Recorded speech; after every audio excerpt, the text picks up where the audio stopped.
Ladies and gentlemen, good morning. We're back. Before we get into today's episode, you know what I'm going to talk about. That's right. What and who, maybe both of those, are the sponsor of this episode. Who's it brought to you by? You know the answer. Black Rifle Coffee. And like I said in the previous weeks, my suggestion to everybody listening to this, if you have somebody in your family or friend circle that is a coffee fan, I would go over to blackriflecoffee.com and I would load up for holiday gifts. You know, as I'm reading this, it's actually Cyber Monday because I'm getting ready to get on the road. That sale is not going to be around anymore, but that's okay. It's reasonably priced coffee, apparel, things you can make coffee with, and like I had said on previous episodes, stocking stuffers, kind of like the fill the gap type things, because nobody wants to be that guy or gal that forgets until the last minute. This is an easy one. Go to blackriflecoffee.com, get somebody that you love, some amazing stuff, and support an awesome brand that was founded by amazing individuals that I feel very lucky to call my personal friends. And that's it. My guest today, Akshay Nanavati. I struggle to actually be able to describe this individual. He is a force of nature for sure. Former Marine, ran some ultra marathons, an author for sure, book called Fearvana, which he talks about on the podcast. Getting ready to do a solo unsupported trek, I should say, across Antarctica in late 2023. And is he an adventurer? Is he a journeyer? I don't know the answer. But he's awesome. So let's get into it. Episode 262 with Akshay Nanavati. Enjoy. Okay, got the red smoke. Gun run, north or south, west of the smoke, west of the smoke. Okay, copy, west of the smoke. I'm looking at danger close now. Come on with it, baby, give it to me, I need it. You're cleared hot. Copy, cleared hot. We got reds across the board, Michael? Reds across the board. Where's your headset? Putting on as we speak, sir. God. He's just late to the party. He's fucking constantly late to the party. Pronounce your first and last name. Akshay Nanavati. Fuck, I'm so glad that I asked you to do that. It's a tough one. My Indian family says I pronounce it wrong, so I could be saying it. Nanavati. Nanavati. Akshay. God, that's so much better than Andy. Yeah. It's like 3 times better than Michael, though. It means invincible, which is, I'd say it's perfect considering the things that I do. So for sure. Andy just means short for Andrew, so it doesn't mean any of those things at all. What are you going to do? How dope are those tree houses you're staying in? Dude, amazing.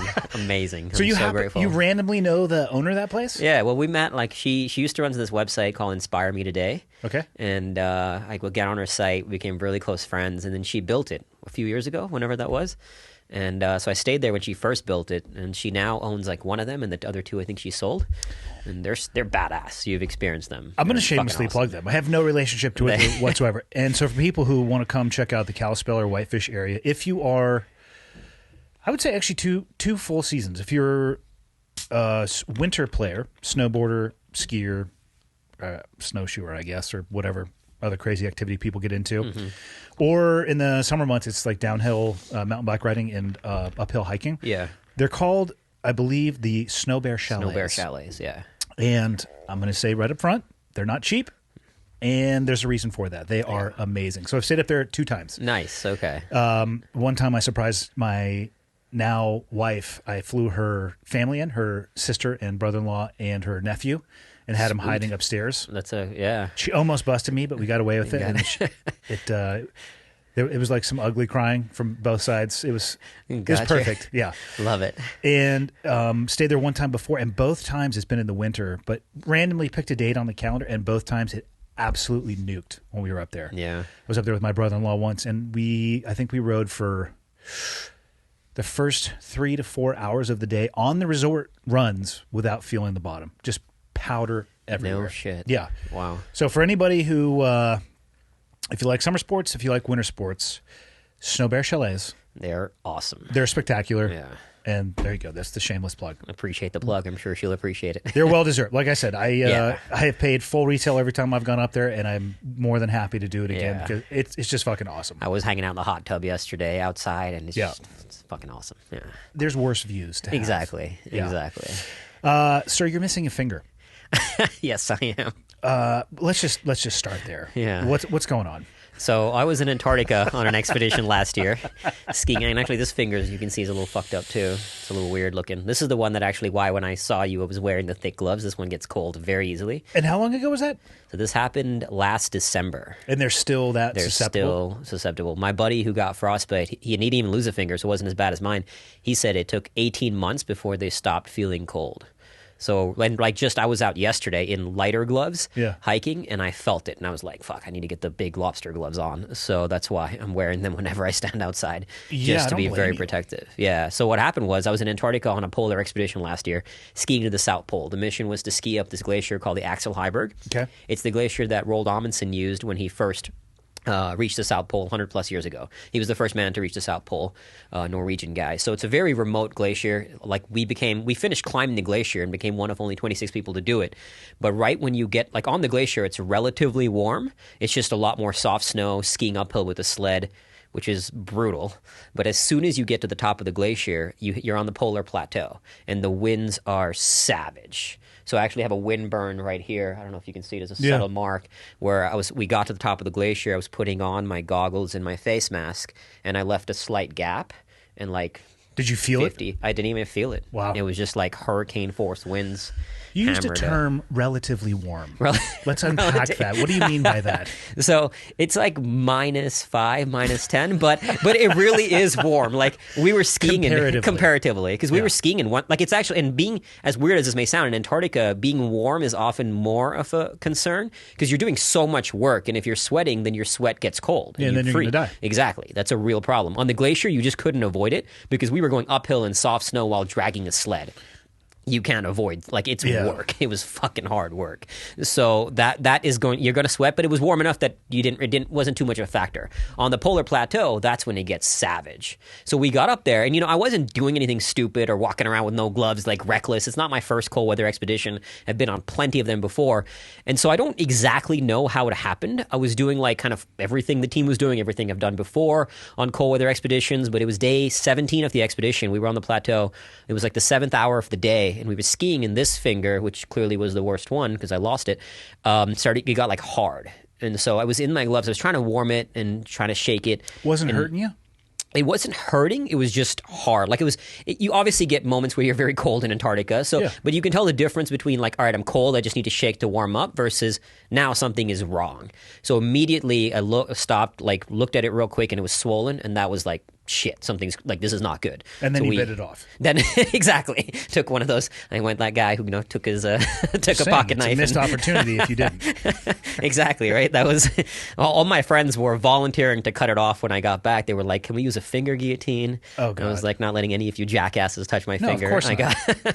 I got it surgically removed just actually a few months ago. It was actually after 7 months of waiting, because the old wisdom was, so what happened was after that happened, it swelled up, we wrapped it. We were waiting to see if the next day it would get better and I could still keep going, but it was just getting worse and worse by the hour. So next day I called an evacuation and I left. And then these two fingers got crazy black, up to here, and it was black, black zombie looking, really gnarly black. Yeah. Very bad. I mean, it looked like a zombie finger.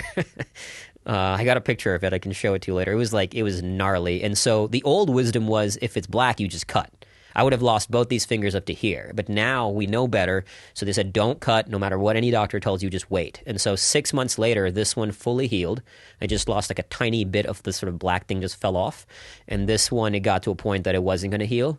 So I had to get the tip surgically removed. How's that meeting go with the doc? It was actually hilarious trying to sort this out because I flew to India to get it cut off, and I was having calls. I tried calling people. I live in Phoenix, right? And I called multiple doctors. Okay, I was going to say, you live in Phoenix and you flew to India to have it cut off. Yeah. So because nobody was going to, it was really funny having these calls. I was calling plastic surgeon, hand surgeons, doctors, multiple calls. And I was like, so I got frostbite on my finger, and I need to get it cut off. And nobody was the response was hilarious because they were like, let me check if we can do that for you. Nobody was going to cut it off. So I went to the VA, and they were it was 6 weeks just to wait to see a GP. And then I would have to wait more to get the x-ray, and then wait more to actually get it surgically removed. And I was supposed to go back. Right. It sounds about right, right? Yeah. Sounds about right. So I had to go, but the problem was I had to go back to Iceland. I was going back into the cold for another expedition. And so I needed to just get it cut off already. And so I went to India. My family lives there. I'm from there. And next day I got it cut for like $300, dude. This thing would have cost $5,000 to $10,000 here.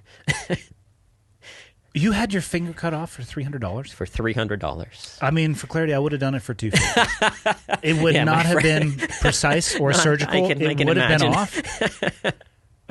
Did they even knock you out for that? I just got local anesthesia. I was awake. So I was literally like, when he cut it off, I was like, Doc, hold up. This is cool. So I was like, I need to get a picture. I got a picture of my finger and there's like a giant fucking hole in it.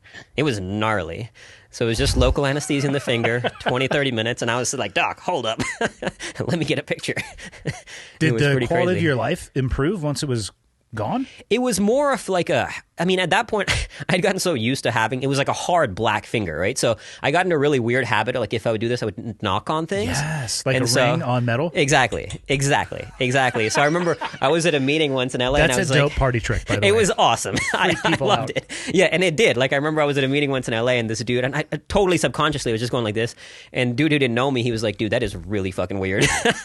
So I'd gotten into that. So that was the one thing I missed. And typing was a little weird. There was times where I'd be going like typing, just not, sort of in the flow. And because the finger, you're not hitting the keyboard there. You'd have to kind of like move it a little bit. Yeah. So that adjusts, but not a big deal. I mean, I'm very grateful. If it was like these three fingers, it's a lot more functional, This is not the end of the world, so it could be a lot worse. Do you? Does it feel like the fingertip is still there? I've heard that from people. The who've phantom had- limb thing? Yeah. I think it's too small of like a loss to kind of notice it. So I haven't sort of felt things like that. But this part is tender because when he pulled off the finger, because there's 3 bones in the finger, right? Yep. The top bone came with it. So the bone like yanked off with it. So this part is like soft and tender a little bit. And I think that's why it's still very sensitive to the cold. Yeah. So other than that, it just feels a little weird. This one is still a little weird, but it's not.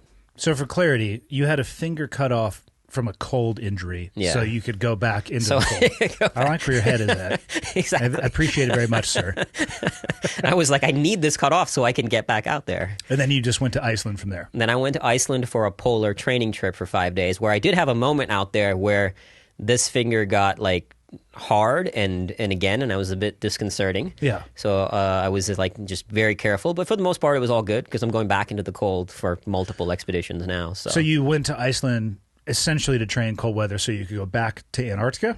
I went to train, like I've been on many polar expeditions before, but I went to refine some of my skills from a friend of mine, Lou Rudd, who's a more advanced polar explorer than me. So just to refine my solo skills, because what I'm training for is a 110-day, 1,700-mile solo crossing of Antarctica. It's never been done before. If accomplished, it'll be the first ever human-powered crossing of the continent. So that's the plan, is to do that next year. It's almost 4 months. I'll literally geographically be the most isolated human being on Earth to ski for about 10, 12 plus hours a day across the entire continent. So that's what I'm all training for. And you're going to do that in 24? 2023, next year. Like right around the corner. Like right around the corner. What month are you going down there? It'll be end of October next year. Okay. And then 4 months. So I'm doing one more final expedition on ice. I'm going to the Arctic in February. I'll spend about 2 months in the Arctic doing like various expeditions in northern Norway, in Svalbard, and then 10 days skiing to the North Pole. So it'll be about 60 days total. That'll be the final time on ice before the big one in November of next year. Holy shit, man. Yeah, it's coming up. It's fucking terrifying. Yeah. So I'm heading to Antarctica in just over a month. badass. What was your journey to get down there? What was your route and how was that? I flew from here to Chile, Punta Arenas in Chile. Which is, I already got my tickets, yep. Nice, Punta Arenas. And then from there, flew to a camp called Union Glacier. Yep. So ALE, Antarctica Logistics and Expeditions, they run that camp. And that's where sort of all adventurers and explorers kind of use as a base camp. What And should then we from expect there? Because that's exactly where we're going to be staying. We're going Yeah. there. We want to get one skydive. Roger that. So we're trying to do 7 jumps in 7 continents in 7 days. The that's long fucking pole awesome. in the tent for weather is Antarctica. So we got to start there because the clock gets going, and we're hoping we can jump and get the fuck And out then of fly there out there. the same That's- day. Yeah, so Antarctica, the challenge, like you said, is the weather. Even Yeah. getting to Union Glacier, it took us 10 days waiting in Punta Arenas. It doesn't have to. It could take 5. You just never know. We Yeah. waited for 10 days in Punta, then flew to Antarctica, and then even in Union Glacier, we had to wait 10 days in Union Glacier before flying to the start point on the Ross Ice Shelf. Just because, well, that's also a lot. It won't be that bad for you because where we were flying, it's a very remote corner of Antarctica. Yeah. We needed to have like a good weather window in 3 4 separate locations because it was like an 8-hour flight with 2 fuel stops to get to where we were starting. Holy shit. Yeah, so we needed good weather at each fuel stop, at Union Glacier, and at the start point. So I 4 want like separate. 2,000 feet of visibility. Get out of the plane and get the fuck out of here. That should, so it'll be a little easier because I know the skydive is a little closer to Union Glacier, so it'll be a little easier you won't have to worry about like that many good weather windows. But for us, it would like had 10 days before we finally got to start. Hopefully it'll be less. Union Glacier is beautiful. Like it's awesome. It's relatively comfortable. It's, What'd you do there for 10 days? Just kind of, I mean, the first 4 days I had work to do to preparing our sleds and like preparing our food for the expedition. Once the work was done, just kind of hung out, just waited till we could go. Trained Where do you stay? on the. It's like they have these what do they call it? The clam tents. Okay. They're relatively comfortable tents, so it's not like sleeping on the floor tent. There's like a cot in there, so it's pretty nice. I mean, you're still like peeing in a pee bottle. It's not. That's nothing new. That's nothing new. Yeah. As we all do. Yeah. As one does. So You have and to it's follow still the cold. rule. Different diameter for your drinking bottle than your pee bottle. So that way, in the dark, You do not want to get them mixed up. I've heard many people get them mixed up, and It is a real problem. just like that. Yeah, it'll quickly hit you. Exactly. So, but Union Glacier has like the cafeteria is amazing, great food. They have a little library. They have like a 10K loop. So I was doing like runs around there, skiing around there, and so just kind of hanging out, training, reading books. Good people. It's like a wild crew of people who are hanging out there. So you'll always meet some. In fact, Lou Rudd, a ton of my friends are down there on expeditions. I'm sure you'll They run got into a Wi-Fi? few of them. They do not have Wi-Fi. So I don't know. Are you taking like a sat phone? I'll have my Garmin InReach with me just for tech stuff. Okay. You might need to look in a little Starlink. You could. So we are working on that as we speak to some connects there. Yeah. There's a lot happening there. But the other tool you can get is like it's called an Iridium Go, and it allows you to send pictures from your phone. So that's how I was sending updates to my team, who would then like post on.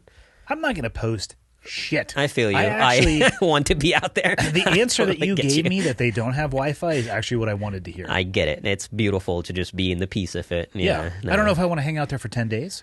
I think we have to be there for, 6 days for their COVID protocol. Oh, they still got that going on? I don't know Yes. what the deal is. Like last year was as far as all the countries that we will be traveling through, Antarctica is the most restrictive when it comes to the COVID protocol. Yeah, it was quite intense even last time I was there. Yeah. I don't know So- what the rule was this year. Okay. It apparently is still the It's same. still okay. I'll let you know. Gotcha. Yeah. I was actually supposed to be there this year myself, doing a shorter trip, a 50-day expedition, but I didn't Oh, get yeah, the just a 50-day. just super mini, short. Yeah. super Hop, skip, little and a jump. training one. It was going to be daunting in its own right, but I didn't get the permit to go because of and in all honesty, like ALE, they're probably saving me from myself because Yeah. 50 days out, like it's clearly still tender, so I didn't get the permit to go because of the frostbite, which is why I'm now doing Norway in February, where nobody has jurisdiction over me. So, What's the biggest risk to that across-continent expedition you want to do? I would say one of the thing that terrifies me the most is the crevasses. So thankfully the crevasses are not all over Antarctica. It's just certain sections where there's crevasse danger. Like last time I was out there on the skiing up the Axel Heiberg. The Axel Heiberg is highly crevassed. So when I go next time, I won't be going up that glacier. I'm going up a different one because it's a little less crevassed and it's a little less snow, so it's more ice, meaning you can see the crevasses easier. But when I was on the Axel Heiberg, there was a point where we were skiing, and there was one point my right ski just kind of plowed through the snow. And so I immediately pulled it back out, and you could see a giant hole going into nothingness. That was pretty fucking horrifying. I mean, if you That go was- into one of those, you're just there There's- for all of eternity. If I do fall, I just hope it's a quick death, because if you do fall and you don't die quickly, you're almost certainly not getting rescued. And that's a long, miserable fucking way to go. So the crevasse danger is scary. Now, thankfully, with that said, like I do have some GPS data on the areas. I mean, you obviously can't completely eliminate the risk, but that is a huge factor. The other one is just the savagery of like the polar plateau. You know, the winds are like hurricane force winds in extremely cold temperatures. If you lose your tent, you're dead. You know, if now obviously I'll be training, like that should not happen. If I'm even at a point where I'm losing my tent, like that should not happen. It's on me. But that's a factor. And then just like sheer exhaustion, because the distance to cover is so big. I mean, like even ALE has said that anybody who tries this will more than likely fail, because Has it ever been attempted at all? it's not even been Well, there was one gentleman who attempted it, but he stopped at the South Pole, so which is the halfway point. So, Yeah. so I don't even really call that an attempt. Like, not to like diss him, like just going from the coast to South Pole is I'm going not to give nothing. him the attempt on that. It's a. I'm going to be like, it's sir, savage. you got the attempt. It's like a savage thing just to go from coast to South Pole. But in terms of like a full coast to coast crossing, like coast to coast without wind, so people have done it with wind power and with dogs. But without wind power, just purely like man hauling, it's never really been attempted. People have tried variations, but not like a coast to coast, like from the water to the water. That's 1,700 miles. So because the part of the challenge is your sled. My sled will be like 400 to 440 pounds. Yeah. Because I'm carrying 110 days worth of food and fuel. So the sled is extremely fucking heavy, and I have to average about 17 miles, 27 kilometers a day. And you're also skiing uphill because the South Pole is at 9,000 feet. Which is something I didn't know that initially, but people kind of don't think about because you think it's flat. But the South Pole is at 9,000 feet. I would have guessed sea level. Yeah, right? I would have too until I learned otherwise. So you have to go up and then back down the other side. So there's no fucking way I'll be like hitting 27 kilometers on the starting point. I was going to say, not at the beginning, but hopefully, There's no way. not hopefully, your sled will be getting lighter over time. And then you have to pick up the But that's distance. a long time until it gets to even a manageable weight. Exactly. Like, because doing 100 days is not just twice as hard as 50 days, right? Because there's the exponential cumulative effect. Like, I mean, nothing about this is remotely good for the body, right? Like, after 50 days of doing that work, it's not that now you have that exponential effect hitting you, and now you have to pick up the distance. So it's going to be daunting, to say the least. But my whole world right now is getting ready for that. And when I do the solo trip in Norway, I'll be doing long, hard days to prepare for that. How'd you settle on the idea? This, weirdly enough, when I was in Iraq in 2007, 2008, and I don't remember writing this, but I looked up my journal recently, and I wrote in my journal that one day I want to do a never before accomplished expedition in Antarctica. And I had no idea this is what I wanted to do, and I hadn't really experienced polar exploration before, So then I came back in 2012. I did a 1-month ski crossing of Greenland. So it was dragging 190-pound sled for 350 miles across the continent, and that was kind of my first big foray into the world of polar exploration. Was that by yourself or with a group? No, that was with the group. Okay. And after that, I didn't necessarily kind of know what I'd want to do. And after that is when I hit some low moments after the war, like I was drinking heavily and was on like the brink of suicide and stuff like that, which we can get into later if you want. But coming out to answer your question, like once I got out of all of that stuff, I got big into ultra running, and adventure sports were kind of my salvation, And what drew me to polar exploration, as weird as this may sound, is that nothing like mountain climbing, running, nothing compares to the sheer amount of suffering that polar exploration offers. Like one explorer from the golden age of exploration in the 1900s said, and he said it perfectly, polar exploration is at once the cleanest and most isolated way of having a bad time which has been devised. And I could not agree more. So what drew me to it, with that said, is like mountaineering, for example. I've done some mountaineering, and eventually I might do like 8,000 meter peaks and stuff like that. But mountaineering is much more dangerous, but is not nearly as much suffering. Like, for example, when you're climbing a mountain, as you're going up and down the mountain, the environment changes. The nature of the days change, right? The terrain changes. You're taking rest days to acclimatize because you're going up in altitude. In polar exploration, when you're skiing, you're just skiing into empty white nothingness every fucking day. I love how you call it skiing, too. Cross-country skiing. I was going to say, you're not sitting there just like... You're not, no. bang turns out on little bunny hills. No, you're fucking hiking. You're hiking with sticks on your feet, for all intents and purposes. Yeah, I don't know why you're calling it skiing.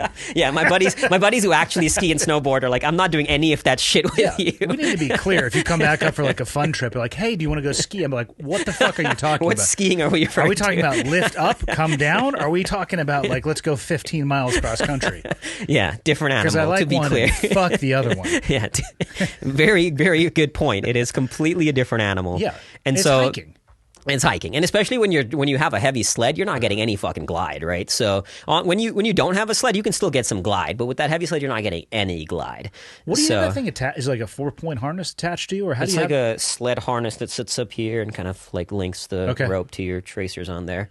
That's just a lot of weight to be pulling from a single point. It is. It is work. Like, I Yeah. mean, especially when you're like in soft snow. If you have like good hard snow, you can get some, it's a little bit, it's not too bad. But it's definitely days, like even on the glacier when I was there last year, I mean, going up soft snow, going up that glacier, and then, I mean, it's with even 20 days with the food, it was hard work for sure. So what drew me to it though, like this is like the biggest this is the one thing in Antarctica that's really hasn't been done yet. So part of the draw is definitely like stretching the limits of human endurance.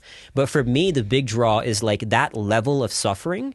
It's going to push me to places I've never been before. And I've played on the edges a good bit so far in my life, right? Experienced a good deal of voluntary suffering, haven't sought out among others as well.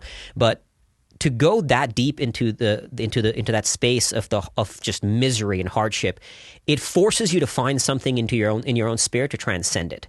And that transcendence to me is an experience of God.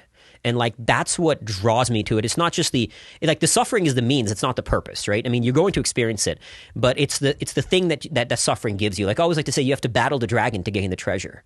And that treasure, I mean, it's an aliveness that is hard to replicate. Like in Antarctica on these expeditions, everything is amplified. So the highs are extremely high, but the lows are extremely low. And so in this one microcosm of time, you get to experience multiple lifetimes. And that's not to mention the place you're in. I mean, it is a very spiritual experience. There are, of course, days where I'm going to be, and I have on every expedition, like this fucking sucks. I don't want to be here. Yeah. But I think everything worthwhile I've done has had at least one of those moments, I'll probably finish the book today, but the Comfort Crisis. Oh yeah, It talks exactly. Yeah, it talks exactly yeah. about what you're talking about, where there's actually quite a bit to be gained, Absolutely. and the effects from the actions taken in the pursuit of things that are incredibly difficult, and it's a variety of different names that people call it, misogy or misagi or one of the, like doing something incredibly hard, but it's not about the hard thing. It's about what that hard thing provides for you. Yeah. And it's almost like what you're saying. What you're trying to do is one thing. What you get out of it is almost completely different. Yeah. Yeah. And when you play so far on the edges, I mean, you're gaining wisdom that you don't get unless you go there, and you're kind of opening doors into the human soul. And what you find on those doors is like the very things that represents humanity at its finest. And that allows me not just for my own wisdom to go on those edges and play there, but it allows me to do the work I do to help others. Now, everybody's navigating their own version of a polar storm, right? Whatever it may be. And because I play so far on those edges, I gain wisdom that I would not gain otherwise. And that allows me to help other people navigate their own darkness in a different way as well. And so that's why we're telling the story about it, and eventually I'll write a book, but filming a documentary about it, all that kind of stuff as well. And I mean, it really is a privilege to get to do that, as hard as it may be. I'm assuming you'll be self-filming. Yes, we Or are some filming. poor motherfuckers coming out there with you. No, shockingly, nobody wants to come out. I don't Yeah, get like it. I'm really having a hard time getting a camera guy. Michael's available. He might just want to submit an application. He's coming with for sure. We know for out there, I'll be filming on my own, but we have had the documentary crew come out for like they were in Iceland and stuff like that. They're going to come to Norway for a little bit, so film the training. But out there, I'll just be doing the challenge. Also, is like unlike mountaineering, where you get these like sort of epic vistas. Just Every flat day and looks white. and how much can you see of that before like this just doesn't look that cool anymore? So You're going to get about 3 minutes per GoPro battery. Like it legitimately, Yeah. I was reading through the paperwork. There's some things we have to change about the stuff we jump when we're there. Like I jump a full face helmet with a visor that comes up and down. Okay. They're like, yeah, that doesn't work That- because it might freeze and shatter. So they have to be Yeah. removed with ski goggles, which is not that big of a deal. But I was thinking about it. I'm like, huh. They're like, so do you like digital altimeters? Let's just tell you what's going to happen because it's probably going to be negative 50 at exit. It might be on when you Jesus. leave, but when you need But to look then- at the numbers that might mean something in free fall, it might not be on. So That's wild. There's Yeah. things you have to take into consideration. Yeah, for sure. Yeah. For sure. Like It's the GoPro we're all going to wear on our helmets. First off, that's- I'll be surprised if they're all still on the helmet because the incredible cold and the adhesive don't really work well together. Yeah. And the battery power. Yeah. They are actually surprisingly resilient.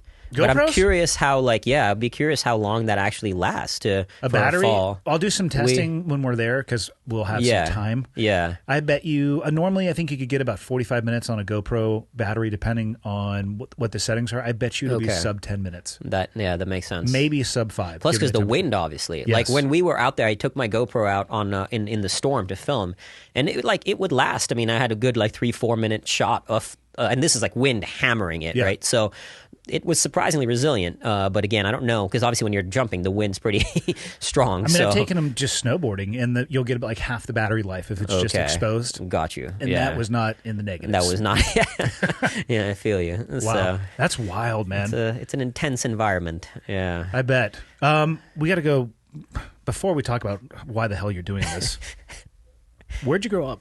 I was born in India, grew up in India, then Singapore, moved to Austin, Texas at the age of 13. Why the moves in between the two? My dad's job. He had worked for 3M for 27 years. So Okay. we moved around. We moved from, in India, we moved from Bombay to Bangalore to Singapore to Austin. So I lived in 4 different cities, 3 different countries. How'd you like at the time. Singapore? I loved it at the time. I mean, it's grown then. It's still a fun place, but it was really fun at the time. I mean, I had a great experience. It was very I've been cool. many times. Yeah, It's an you like- interesting country. Yeah. Don't chew gum. Yeah, Spit it no, out. when I lived there, that whole incident with that American dude who vandalized stuff and he got Oh, caned. they're not going to tolerate that No, shit they at do all. not tolerate that, and that happened while I was living there, and that was a fascinating thing to see how that whole thing played out. I feel like graffiti after that was on the decline. Yeah. You know, I'm not No I'm not shit. advocating for that type of punishment. I'm just saying, let's look at the stats. That's exactly. It's All right. yeah. And then okay, India to Singapore, it's a transition. Yeah. Singapore to Austin, I'm going to call that another transition. And it was funny back then. There was not internet the way it is right now, right? So when we moved here, all my friends in Singapore were like, "Dude, you're moving to Texas. They're gonna hate you because you're brown." I had no fucking idea what to expect here, and I thought cowboys and they're gonna hate me, and that's what that was being planted in my head. And I'm a 13-year-old kid, right, moving here. Some lovely preconditioning there. Exactly. Good setting the mindset there. But thankfully it wasn't like that. It was really cool. Had a great experience. I mean, Austin was awesome. I got into a bad way when I moved here soon after moving at the age of, I think, 15, 16. I got very heavily into drugs, alcohol, extremely self-destructive. What was your drug of choice? First we started with alcohol and marijuana, then started going into lots and lots of LSD and then cocaine. And then At what age? At 16. Good God, man. Yeah, it was. I mean, I still have these scars on my arm and this scar from burning myself, cutting myself. Was Very that a slow self-destructive. trickle or a big jump? It was, my parents have always, because I like great parents, to be clear, nothing horrific about my childhood and all that kind of stuff. So we've talked about it since then. At the time, I lied about fucking everything, so they didn't know. But since then, they know I'm good. So I've shared the details of how it all went down. They've been what could we have done differently? And I didn't I think. I'm a person who kind of likes to push the edge, clearly, and I think drugs became my vehicle of choice. And I don't blame anybody else. I take responsibility for my behavior. But as a young child, especially having moved to 4 different places, 3 different cities, I was very adaptable. But the sort of dark side of being adaptable is very impressionable. So I got in a group of friends that was what we were starting to doing, and I was me and one other guy were the first 2 in our group to start going from marijuana, alcohol to harder stuff. He ended up ODing and died. I was heading down that path. So it became my I was the crazy guy in the group, just pushing the line, trying to go harder and harder. But thankfully, I got out before it started getting into which is what my friend OD'd on, heroin. Thankfully, I got out of that world. And actually, the movie Black Hawk Down was the movie that changed my life. It's got you to change that behavior by watching Black Hawk that Down. movie. Yeah, you've seen it. I right? have, yeah. It's. I mean, That- people will ask me often, realism when it comes to movies and combat, and I think you can agree that there's no movie that captures it all. But the opening sequence of Saving Private Ryan is pretty goddamn good, and there are some pieces of Black Hawk Down that are pretty good. There's also some that are fucking hot trash. Roger that. Yeah, I feel you. So, but, yeah.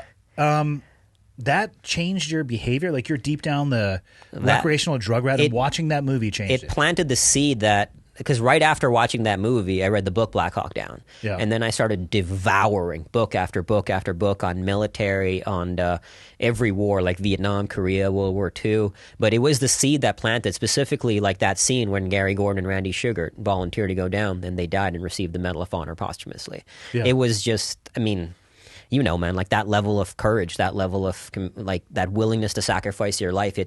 I was living a very selfish, worthless, meaningless existence, and so You were also 16. I was also 16. Granted, Give yourself a little bit of grace there. Fuck, I hadn't invented anything. I had not changed the world at all, and I was also studying for my driver's license test. So let's take it easy.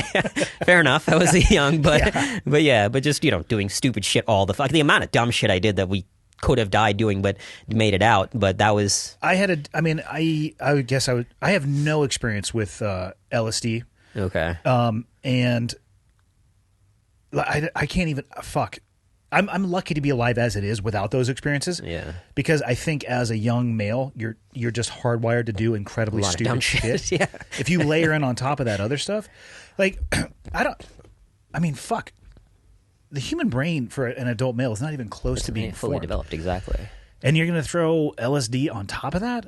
Dude, and I don't know if you have frame of reference, but there was a time where I did 18 hits. Like I have no idea what that means. 18 hits is a lot, a fucking hell of a lot. Like What it's is that stupid how ride much. like?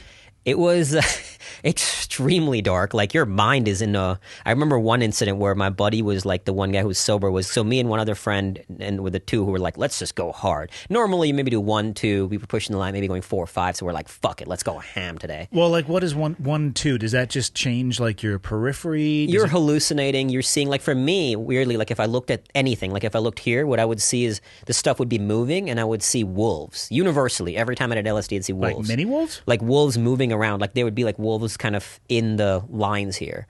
And But there's you're actually still able to function in the world. Like you're seeing this, but you're still able to like, hold a conversation with someone? Yeah, relatively. I mean, if you're doing 18, then it kind of goes out the window. Fuck.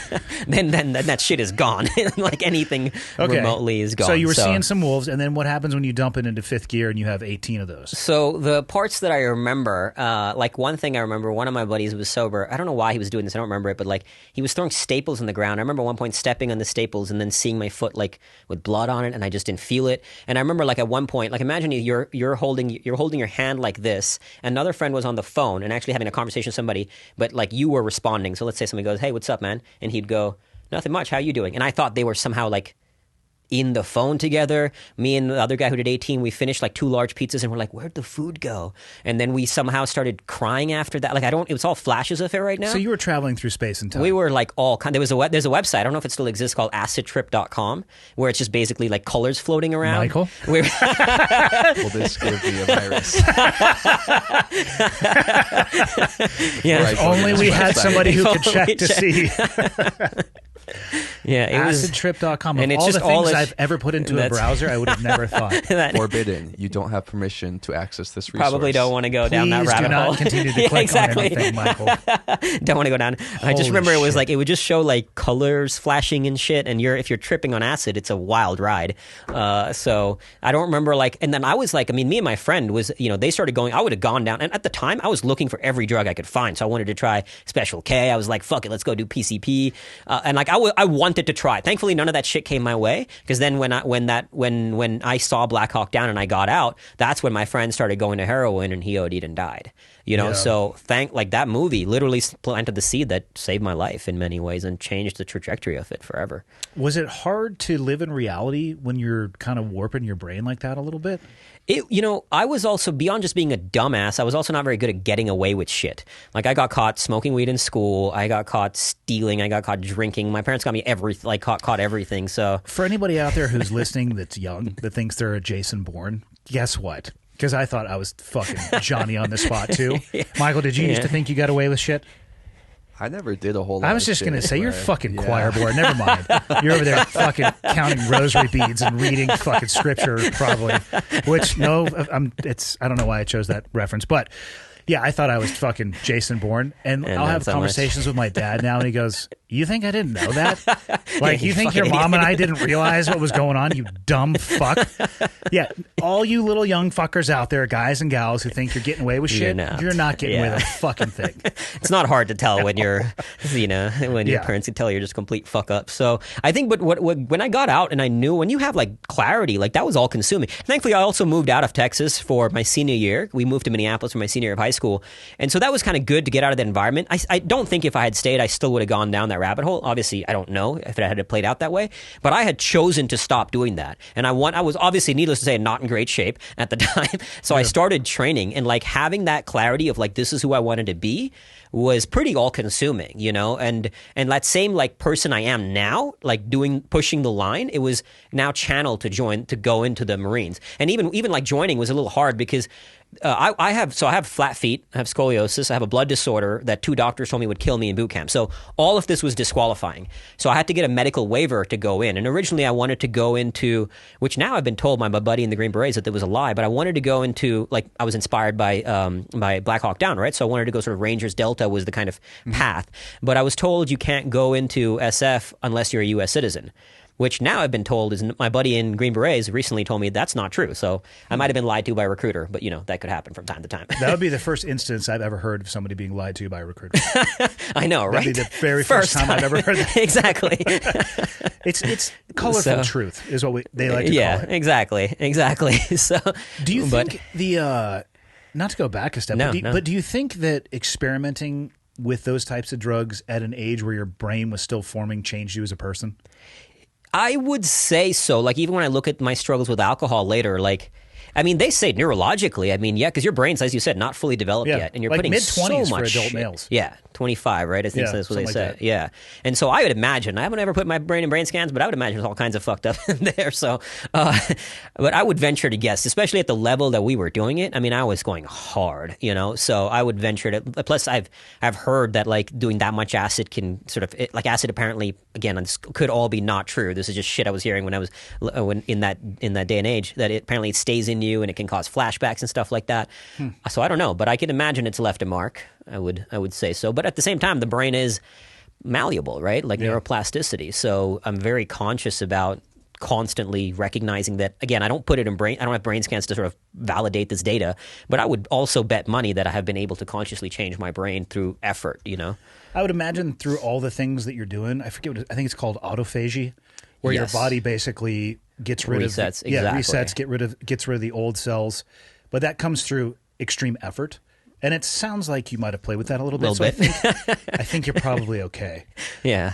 How did your parents respond to your initial desire to join the military? It was hard because I wasn't a U.S. citizen at the time, right? Like I said. So here I was, and this was post 9/11, so almost inevitably I'd go to war. They're like, you're joining a country that is not your country, going to war to fight a war that's not your fight. But at the same time, they also saw that here's this fuck up wasting his life away, could have possibly killed himself. And so it was this hard thing for them to wrestle with, like what do we do with this? And they weren't too stoked about me joining the military. With that said, now they're extremely proud, and they saw what it did to me, and they saw like the brotherhood I formed, the experience, all that kind of stuff. But at first, it was a hard thing for them to wrestle with. But it was kind of being stuck between a rock and a hard place, because of where I was in that time. But I was so certain, like, nothing could have changed my mind in that way. Like originally, I was talked to Army because again, I wanted to go Army Rangers and Delta.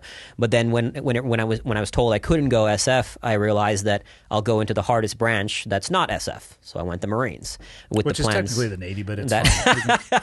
We don't have to get down. We don't have to go down that rabbit hole. Last I checked, the checks for the Marine Corps say Department of the Navy. It's not a big deal. We don't have to split hairs on this. That's what my Navy buddies tell me too. So I always finish that joke with it's the men's Department of the Navy. So love it. No, I got nothing but respect for Marines.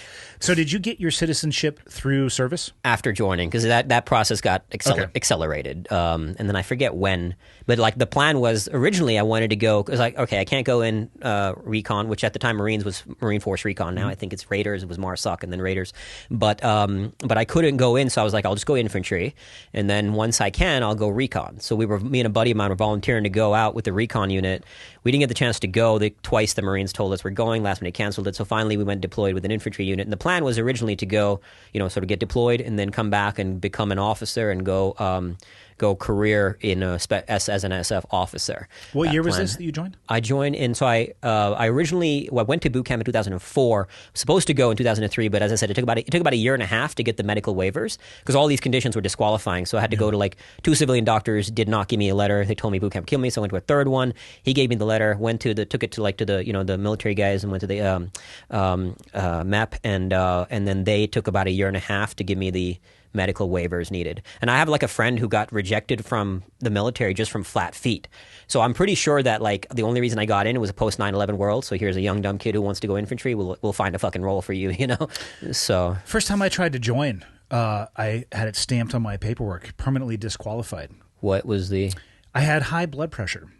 They disqualified you That's for high... what the doctor said. So I go and the MEPS, the military enlistment processing station, I think it stands for. It's a fucking long day, and you're there with a bunch of people. Yeah. And I forget where I took the first blood pressure test. I have no history of high blood pressure, but I'm a young kid. I'm like probably late in my 16th year, maybe early in my 17th year. All I've ever wanted to do is be a SEAL. This is up in Oakland, so I go up there to the MEP station, and they give me a blood pressure test, and it's a little bit high. And they're like, hey, we're going to come back. We'll test you 3 more times, right?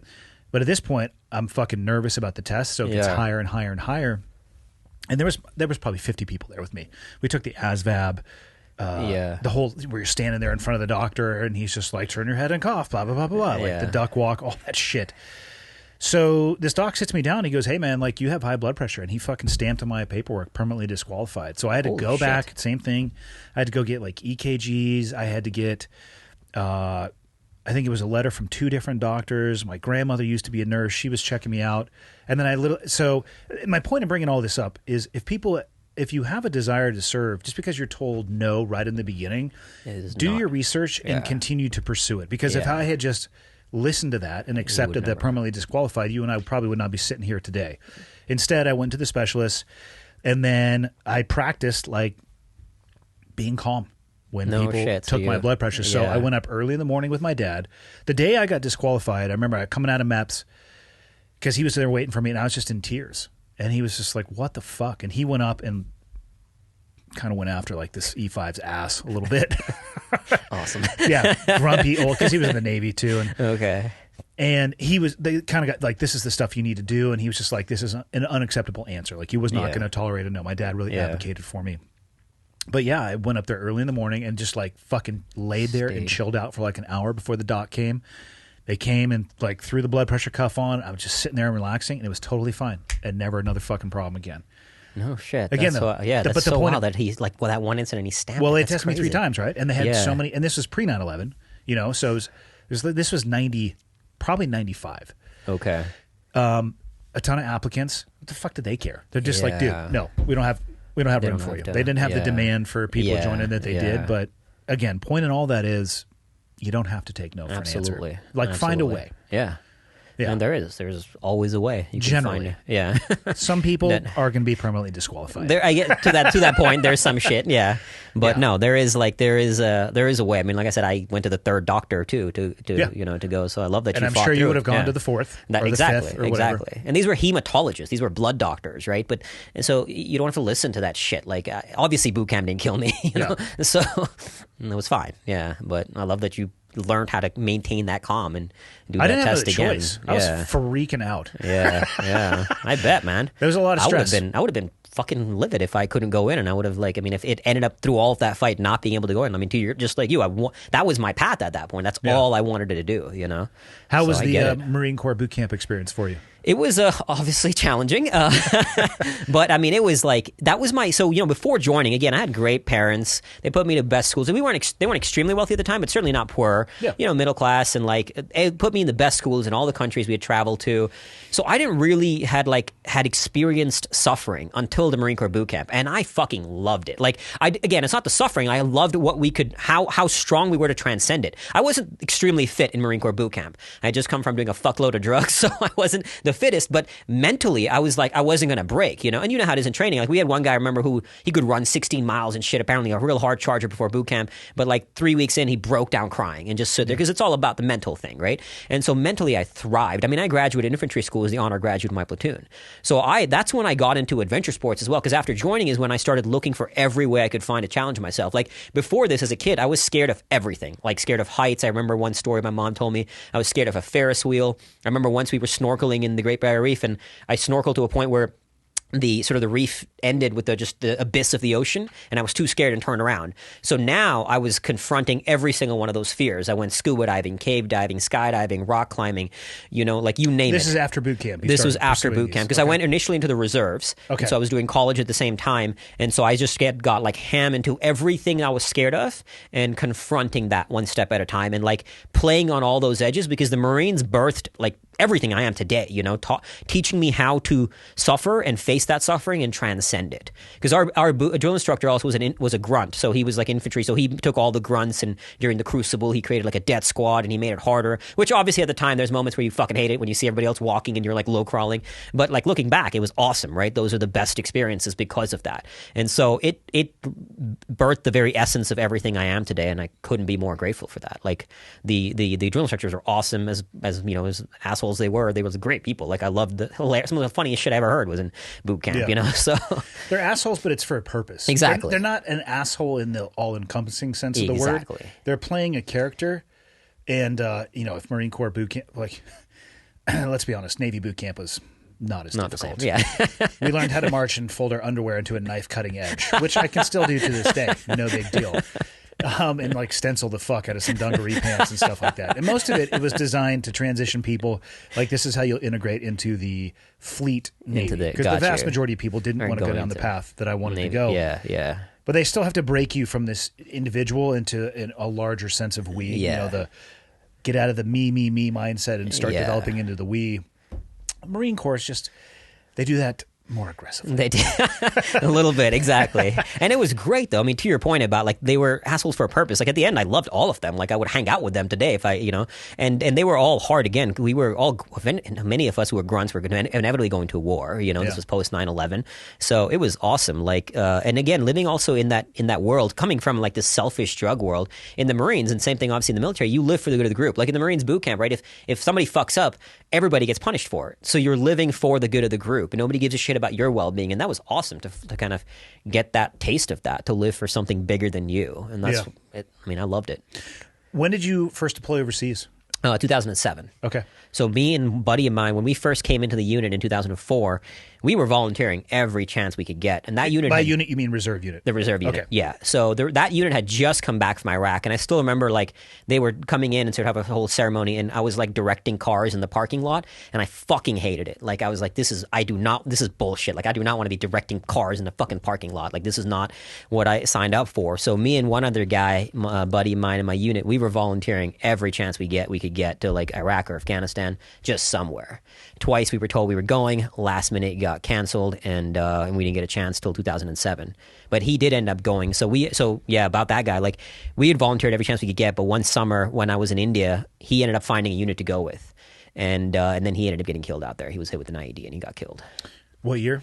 He got so it was January 2007 that he got Iraq? killed. Yeah. Yeah, the IED threat was massive at that time period. When we went, that was our biggest thing. Because back then, like, by then, nobody was fucking with us in terms of... I mean, we'd have pop shots going off all the damn time. Yeah. But mostly nobody's fucking with us. Because back then, by then, we also had, like, you know, when we first went, they weren't getting the up-armored Humvees and shit like that. We had the up-armored Humvees, up-armored 7 tons, the MRAPs, all that shit. So nobody was fucking with us in firefights. IEDs were our biggest threat when we went as well. Yeah. Well, early on, you know, 2003, 2004, even to 2005, I would say, I think they were still trying to feel us out. Yeah. Like the initial pushback, at least from the perspective of the job that I did over there was almost none. You know, some of the biggest high-value targets that we hit were completely vacant.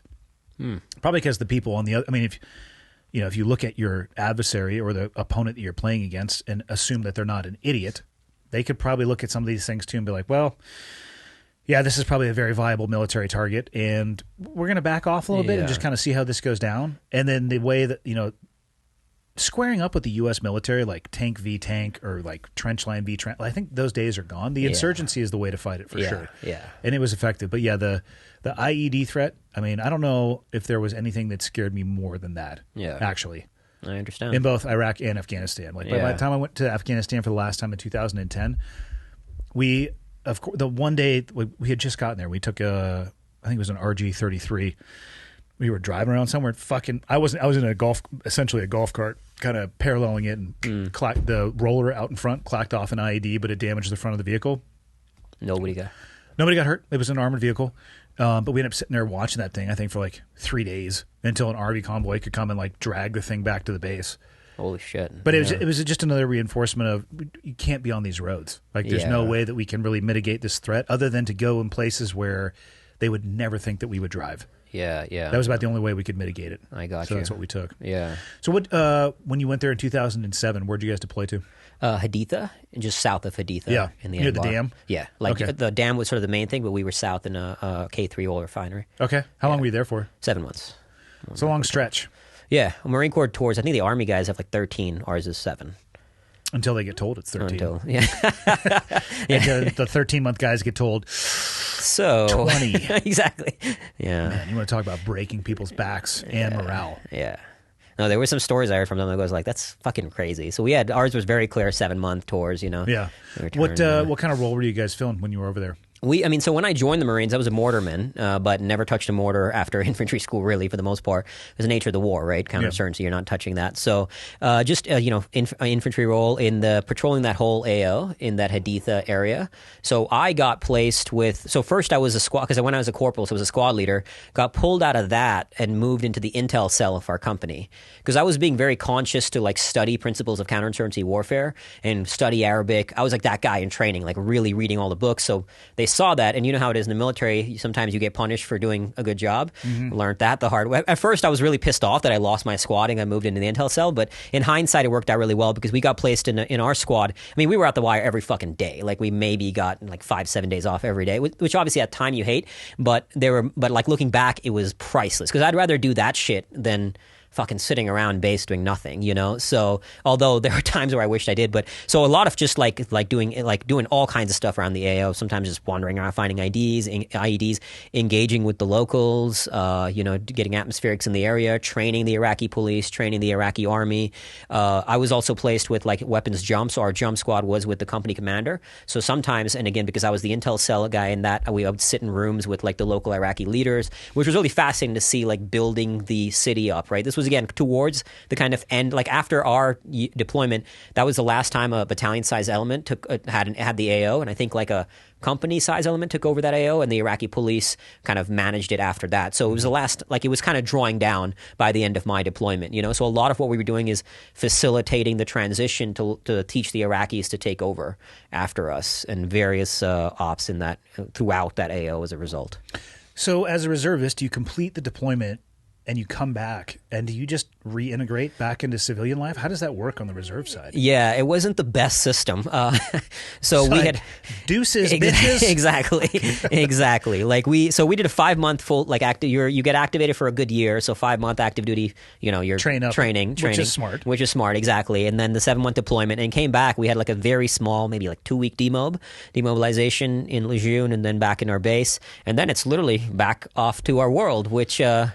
Was not the smartest. I mean, literally 3 weeks after coming back, one of the junior Marines in my unit shot himself in the head. Yeah. You know, and like there's a lot that could have been done. I mean, even when we were in Lejeune during the demob, nobody ever will admit anything's wrong, because they were like, I think one guy sort of said something was wrong, and he had to stay longer. And so why the fuck would you admit that? You just came back from war. We want to go back to our families, right? Yeah. And so if you admit anything is wrong, nobody no, fuck that. We're all good. We're golden. We go back.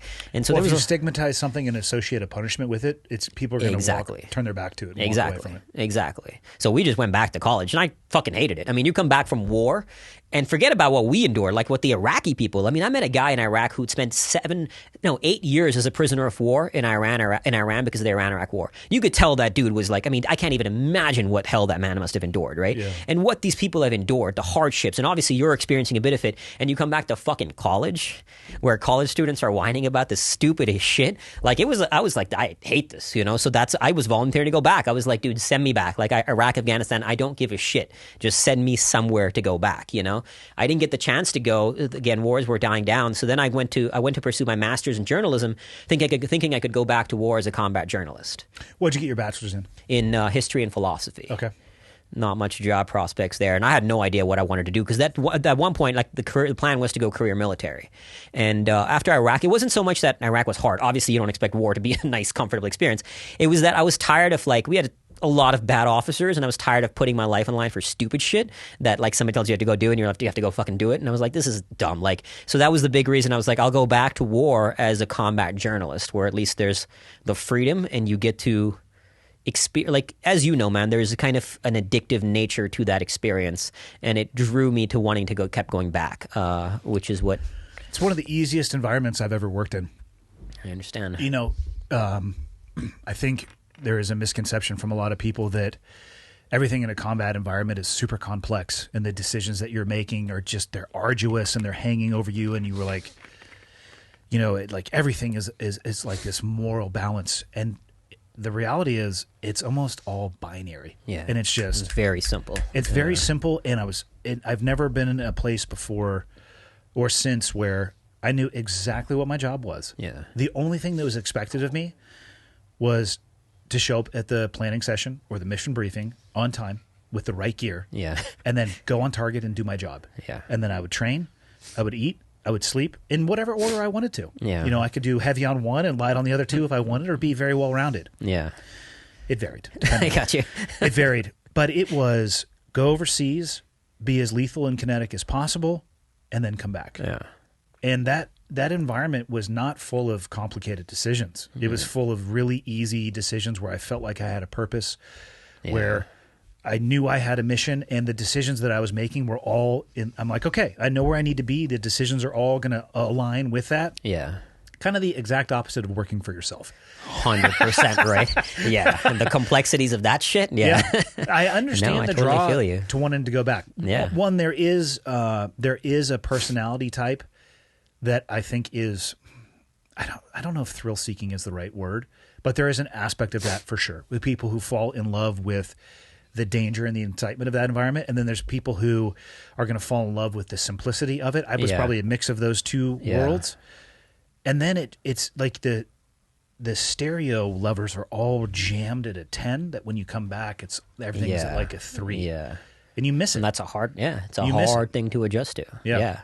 And I mean, to that point too, like one of the things that drew me, I would definitely say, is like the simplicity, the rush of it, but like also when you're seeing humanity in the space of suffering, like there's a realness to the human condition that you don't really see in the normal world. Everybody's putting on their masks to engage, and that realness is obviously sometimes very, very dark to see when you see the depth of human suffering they can experience, like in the darkest of corners of Earth. But there's also something profoundly beautiful about engaging humanity in that way. And that was like a draw to wanting to go back as a combat journalist, is that now there's also freedom. I could go back to anywhere, and I've done some work since then in like post-conflict zones, working with like in a leper colony in India, working with people in poverty, survivors of sex trafficking. And again, you see humanity in this way. It's fucked up, but it's so raw and real, and that realness can be very alluring, especially when you come back to this, Yeah. So how long did you stay in the reserves for? So it was 6 years total. After that, because again, I wanted to go active, but then at that point after Iraq, I was like, I'm out. So I did 6 years. That's when I tried to go back to war as a combat journalist. That plan changed as well, but total was 6. Yeah. How far down the rabbit hole did you get with the combat journalist? Not far. So I went to do my master's in journalism, and then the plan was to kind of, after finishing the master's, like, let's go down this road. Yeah. And I met my now ex-wife, but I met my wife at the time, and we fell in love, and that plan changed, because combat journalism is not exactly a conducive role to a family life, to say the least. It'll be an interesting dynamic for sure. Exactly. So the plan was then kind of modified, because I'd also got into outdoor sports, right? And outdoor sports, sort of these things, it almost like it. To put it simply, it replicates the beauty of war without the horrors of war in many ways. Depends on the sport. Depending on the sport, fair enough. Yeah, depending on the sport, that is fair. But that's why, like, soon after getting it, so my now ex-wife, but she was very cool. Like, combat journalist was, again, a different kind of edge. So we kind of negotiated where the line is, because it was fair to negotiate. Like, if we're going to start a life together, obviously that's a fair thing. And so I was like, at one point I was like, I'll go down the road to being like a mountain bum. But I was trying to find a good mix. I still had no idea what I wanted to do with my life, and it was just kind of trying to figure this out. So I was like, I'll do outdoor sports, get into mountain climbing and polar exploration while trying to figure this out. But there was a part of me that still wanted to go to these places, but at the time, again, it was like, how do I make this all work while now meeting this person who I'm going to marry? And there was a lot of ups and downs in figuring out that path. Do you have a hard time putting aside the military, or just being done with it? For sure. Like, the biggest thing I missed was the brotherhood, the camaraderie, for sure. Like, when I finally signed, like, it was the big part of me was thinking to re-up and, like, at least stay in the reserves. But then I knew that there was certain things I couldn't do with that commitment, like in terms of potentially going back to a war zone or potentially, like, getting more into my sports. I mean, I remember when I was in the reserves, I broke 4 bones in 3 months from rock climbing and skydiving. And the Marines were so fucking pissed off at me. They were like, dude, we're going to charge you for damaging government property. You can't keep doing this shit. Because I don't know if they can actually charge you with that. I don't think they could either, but that's what I was told by my sergeant. How'd you fuck yourself up skydiving? It was funny thing is the day before it was my 9th dive, and the day before my dive, my mom told me a story about somebody who broke her foot skydiving, and I was like, you can't do that. She's stupid. Oh, you and definitely. And then that's what I did. So bad landing, and as you know, when you land, you're supposed to sort of kind of come against the wind, and I was like coming in this way. The wind side was going this way. You're supposed to. Exactly. I mean, again, if you were on your 9th jump, you're obviously jumping on your own at this point. I did my first jump on my own. As did I. So you're your own canopy commander. The decisions that you make are your own up there. And I fucked that big time. Land into the fucking wind. So what happened was I was coming in like this, and I should have just wrote it, but I tried turning, and I was way too close to the ground. Yeah. I didn't flare correctly. So as I was turning right, my right foot sort of hit the ground maybe a millisecond before, and I didn't flare correctly, so enough to like absorb the impact. And so I fractured those 3 bones in the foot, and that was like 1 month after recovering from fracturing the ankle on my same foot from a rock climbing fall. So I was in a boot cast for 4 months, and the Marines were not happy with me because I couldn't train for 4 months, and so I can see that. Yeah, that's partly like I can't do all this shit now if I'm still in the reserve. So I'm just like, you know what? I had my good experience. Let's move on to other things and figuring out. And again, at the time, I didn't know what those things were, but I was kind of figuring it out. What was your wife doing at the time? So interesting story about like the way there was a few challenges. So she was from a very conservative family in India, and her like was this marriage arranged? No. So yeah, interesting story about that is that she was the first person in the entire history of a family to not have an arranged marriage. First off, how fucked up is that system? It's crazy. It's crazy. So my family very different. Come on, people. It's wild. It's a wild system. It's insane. So she was like, because she heard the sort of the rules were, she came from a much different. Like my family was even shocked that I found they were the first Indian person I dated. They didn't think who I was. I was living a nutty life. They were like shocked you find somebody who want to marry you. So like hold on to that shit. But we finished our master. I met her in the journalism school. When she finished, she went back to tell her family about me, and it was like blasphemous that like the rule was you'd finish and come back and they'd have a sort of an arranged marriage. So for 2 months she was battling her family just to like meet me and my family because they thought it was like betraying the rules of her kind of culture, And again, it's just their world. They came from that. We all do have our awareness and insight. So she fought. And the funny part too is, so at the time when I came out of grad school, I was like, all right, I need to get a job to now if I'm going to get married and all, I can't be a fucking degen, right? So I had a corporate job, which I hated. So the whole time I'd be calling her while she's trying to fight her family to meet me. I'm like, how do you feel if I quit my job and go to Darfur for a little bit to do some freelance journalism? She's like, God damn it, I'm trying to get my family to meet you. What was your job? I had a sales and marketing gig at this company Volt, like just some shit like sounds corporate super job. Exciting. Yeah, exactly. Awesome job, right? But I also knew, like I worked there a year and a half, and I knew the day I signed up for the job, I also signed up for that Greenland expedition. So I knew that I had a year and a half that I'm going to quit and like blow $15K to go ski across Greenland. And the funny part too is like a week before I put in my 2 weeks, they gave me a promotion, and I was like, shit. Now it just makes it even more awkward when I got to tell you that. So you were deeply committed to the company, is what you're saying. From the get-go. Deeply committed. Exactly. Fuck. So, and meanwhile, she's over there trying to convince her parents. Did they already have a husband in mind for her? She is very, very attractive, so they had like lines of suitors, potentially. It's a funny system. So there's like apparently like a whole like book of like it's kind of like online dating, but like with marriage being the clear outcome. So I was going to say, Western culture has no room to fucking judge because I was doing jiu-jitsu on Sunday, and there were 2 women who were sitting on the edge of the mat. Both of them do jiu-jitsu, and they were pretty openly talking about the challenges of online dating here in Kalispell, and they handed over a picture of one of the profiles of one of the guys that had hit them up, and he was laying down on his stomach like the Mr. October with like a fucking green Borat bikini on, and a woman laying on his back. That was his profile picture. So it's like, In the Western culture, we have these fucking electronic apps that are apparently designed to just find fuck buddies. Yeah. You know, Michael's over there just surfing Grindr the whole time we're sitting here talking. And like, it's like, how much do I have to judge of parents looking for the, husband for their daughter? I'm like, God damn it. So now it's also Or changed maybe a little we can bit. agree Like, that both systems are totally fine. I think there's flaws in each system for sure, to Yeah, say the least. fuck. Like at least now, because back in the day, like because my parents, it was like a love marriage, but my grandparents had an arranged marriage, and it was like they grew up in old school India. So like one of my grandparents was like married at like 13 and stuff, like way old school, right? Like it was That's crazy. It was too nuts. young. A little bit, to say the fucking least, right? A little bit, and she certainly didn't want to. But now it's like they're like there's like it's like so. Because still know people who had arranged marriages and stuff in India. It's still a thing, right? So, but they meet and they can at least sort of. It's basically like you're being set up by your family instead of a friend, and you at least can kind of approve it. So it's not as hardcore as it used to be. But with my ex-wife, she had like lines of suitors who were ready to, sort of meet and whatnot. And then she met this character. And I'm like, I'm a terrible fucking Indian. Like I'm more American than I am Indian, clearly, right? So.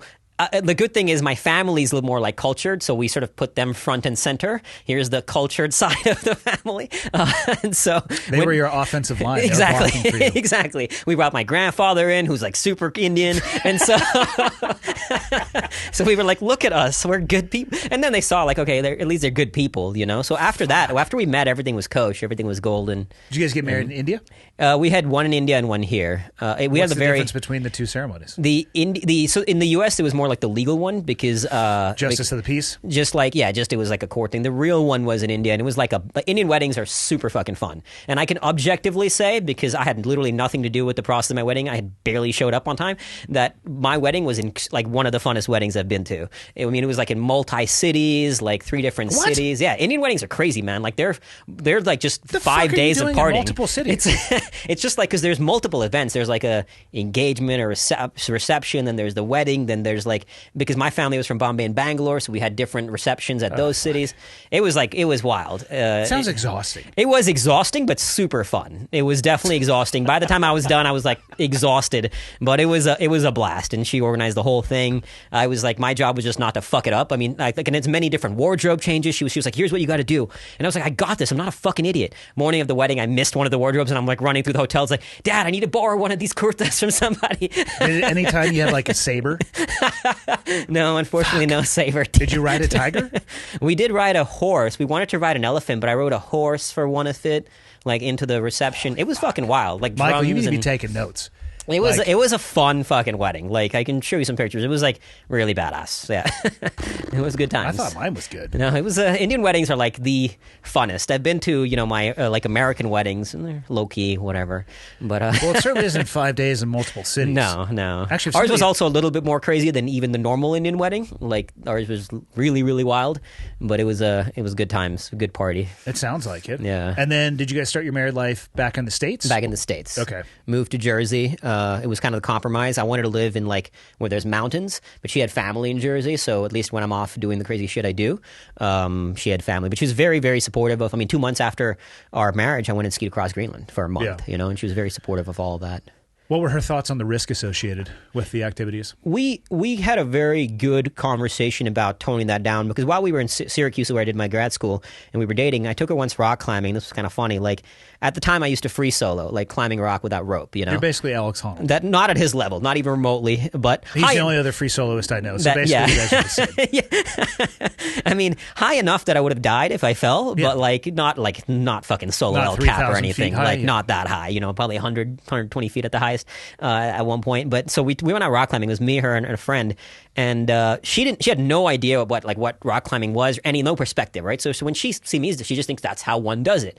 And so we get to the crag, the local area, and I start climbing, and my friend immediately was like, I'm not watching this, because many rock climbers don't approve of free soloing because they don't like it. Like if I'd fallen, it would have fucked up the whole crag. Like it's a whole thing, So he just leaves, and she's like, it's kind of weird. And so I start free soloing up the rock wall, and then people at all the other climbers on the near area sort of staring at me. Obviously, I didn't hear about this till later, because obviously I was like in the flow. Get to the top, I look down at her, and she's like noticeably a little angry. And we had a negotiation about it, and it was fair. Like the line of risk on that is so absurdly high. Yeah. The best rock climbers in the world have died free soloing.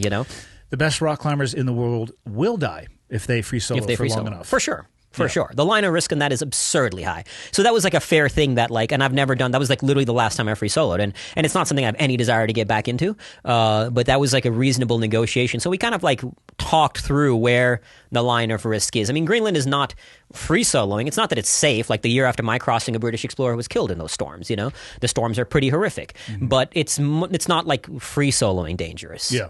And that's what drew me. That was when I drew me to like the sports that have more suffering, the mental, physical, and spiritual suffering rather than the danger. And polar exploration is definitely that. It's much more of that hardship and because that becomes a mental battle more so than anything else. You know, like even in mountaineering, for example, like when I was on Denali last year, when you're climbing, there was one point on Denali, the 16 Ridge, where you're on this tiny ridge line and you have to put one foot in front of the other, and there's like a 1,000-foot drop on each side, you know, and that the environment forces you into flow. Like your mind is not thinking about how beautiful the scenery is. Your mind's like right there in front of you in the one step.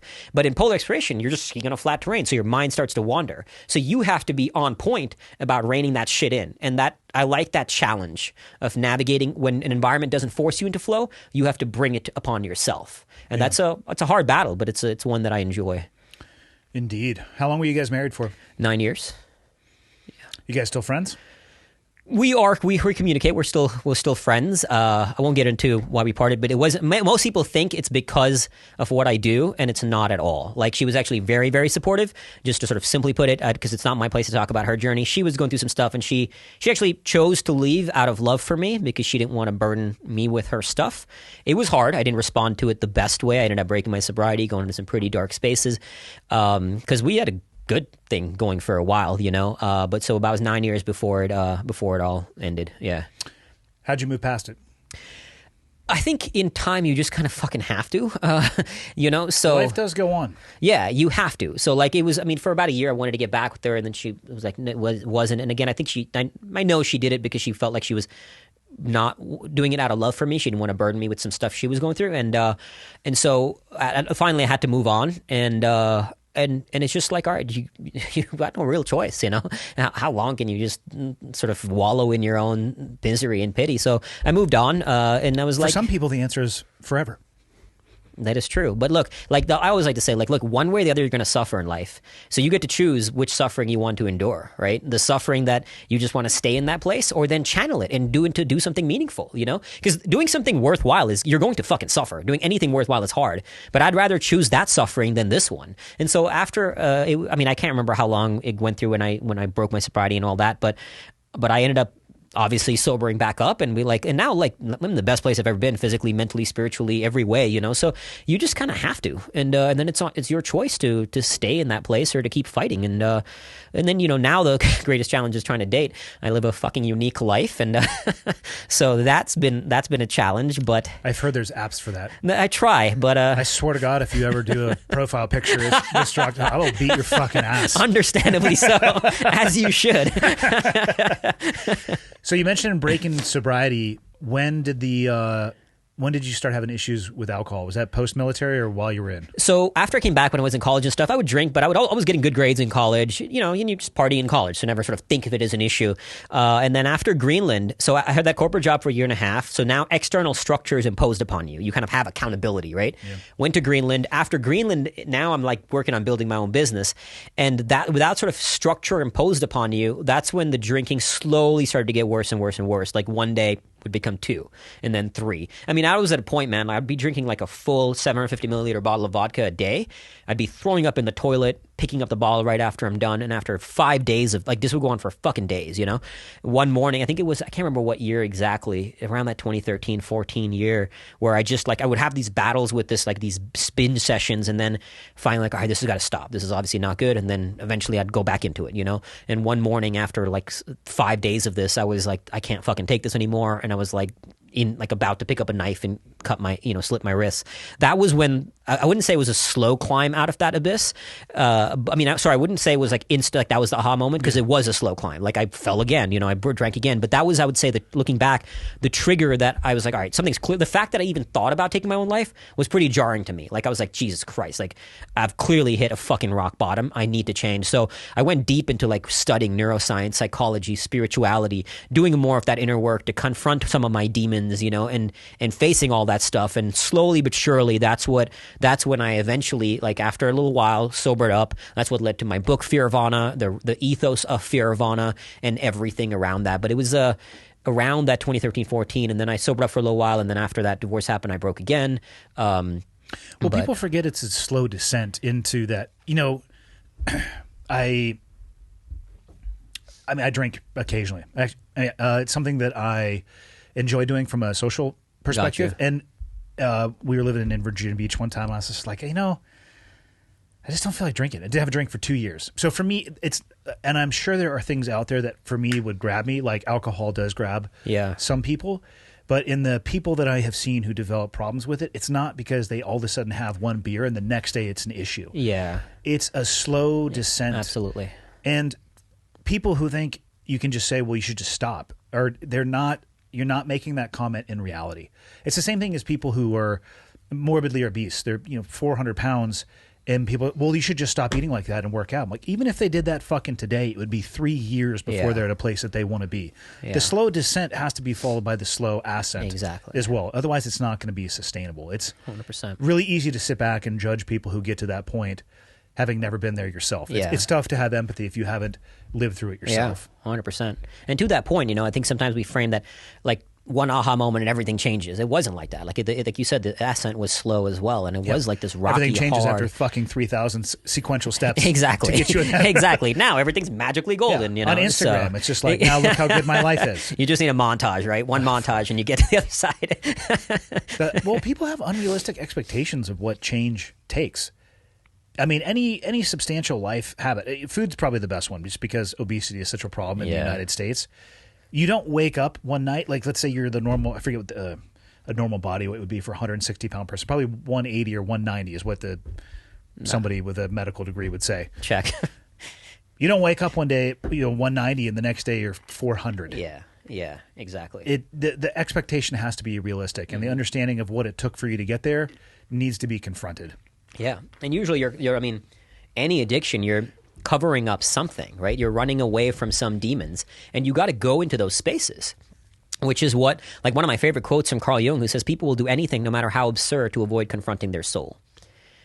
And that's what we do. That's what I was doing. I was just running away from it. When I went to Greenland, I was just like, I didn't know, I wasn't fully aware for this time, but I was just running away from any shit I wanted to confront. I just wanted to go back to an extreme environment, like Greenland is very similar to war in some ways. And so I wanted to go back there. Now I still do those things, but I'm doing it from a very different level of consciousness. But you have to go into those spaces, whether it's alcohol, food, whatever the thing is, there's something there. And when you do that work, but the thing is, doing that work is fucking hard. Yeah. It's easier to avoid doing that shit.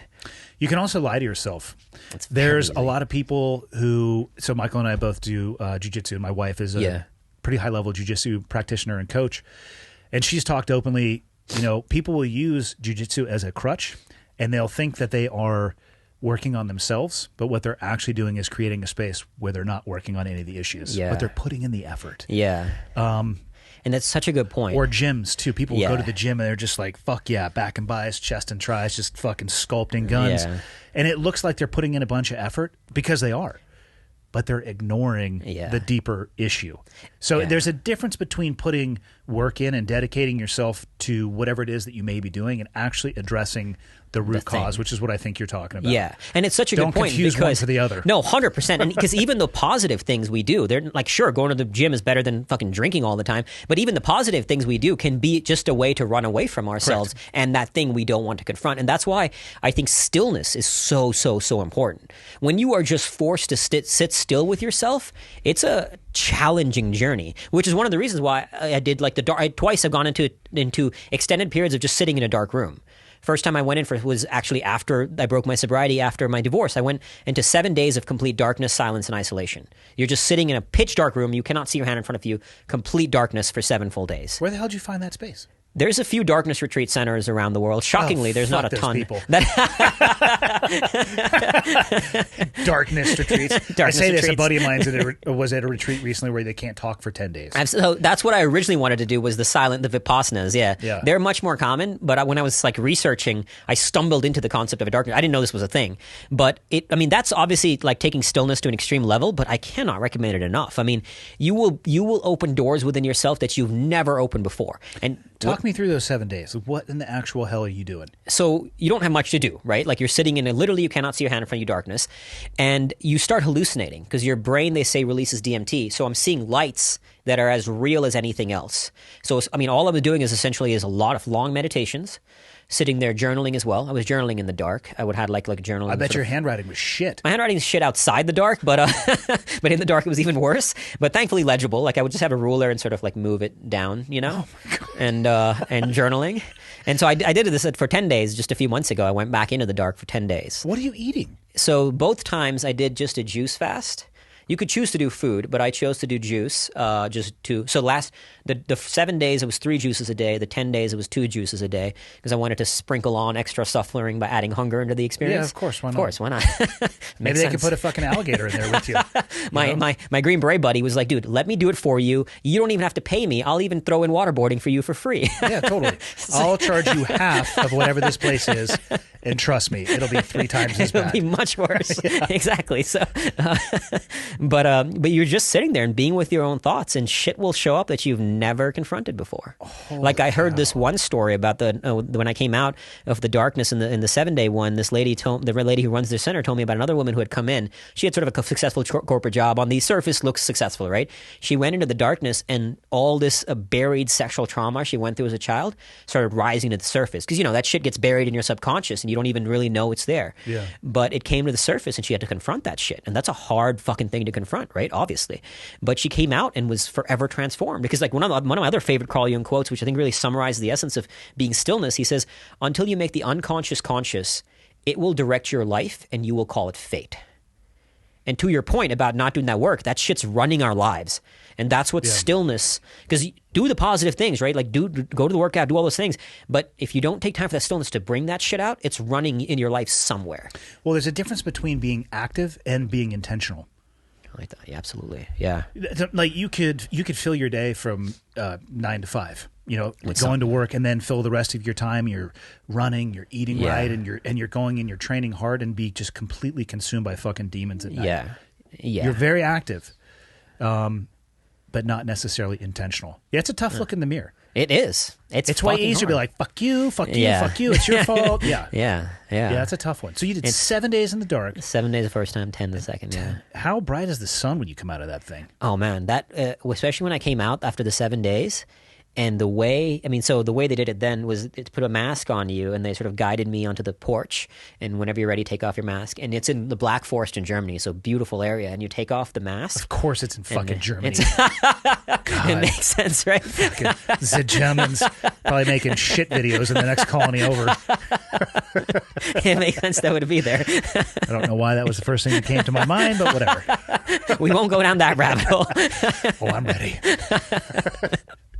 But the second one was actually in Mexico, and they just opened one in the U.S. recently. I think it's the first one in Oregon.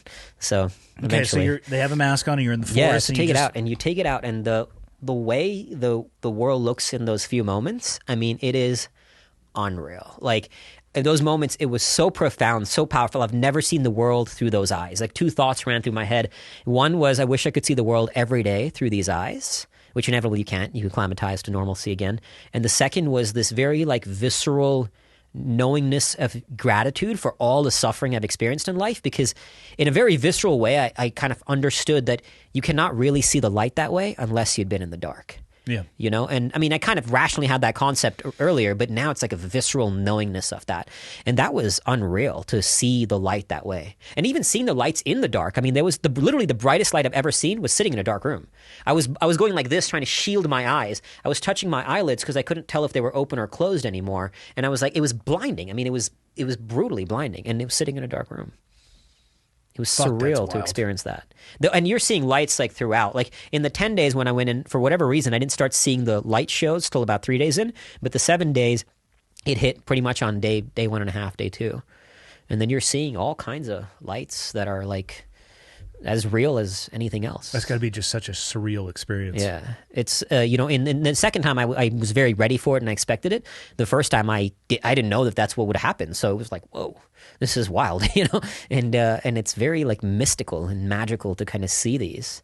And it's like seeing red lights, green lights that were overwhelming. So what are you left scared of at this point in your life? The biggest fear is dating. I get it. It's terrifying. After seeing that first off, not to beat a dead horse, this woman showed me this picture, and I looked at him like, this is fake. Like, this is can't not. be a thing. Yeah. No, I literally, like 3 times, I'm like, shut up. Like, this isn't real. She goes, no, this is real. I'm like, no, it's not. No reasonable person would ever actually do this. And she said, this is dating in the Flathead Valley. Like, fuck. Wow. Yeah. I don't. No, it's not good. I missed that whole phase of my life. Yeah. Thank God. I never thought I'd have to get back into online dating, but how the fuck do you meet people I don't think these days? Well, I don't know how to, enlighten me. If I'm not a good person to ask about that because I got married in my early 20s. Okay. And the woman I'm married to now, I met through jiu-jitsu. I mean, you know the people that you know, right? And your social circle is through the people and places that you navigate your way through. I'm not a social butterfly by any stretch of the imagination. I don't know. Michael, do you online date? Not anymore. I used to. Why don't you anymore? Not seriously at all. Is it just the fucking grenade pens out there and landmines? Pretty much. Shit, yeah, it's more for an ego boost than anything. Okay, so where do you meet people then? I don't really put in an effort to meet new people because I have my routine, and that's which is pretty awesome. Yeah. Yeah. He works with flat earthers at UPS, and he goes and does jiu-jitsu, and then he comes here and helps me with the podcast. Yeah. Roger's much my day, Love it. Yeah. No, I feel you, man. I I feel you. That's why I'm not even bothered now.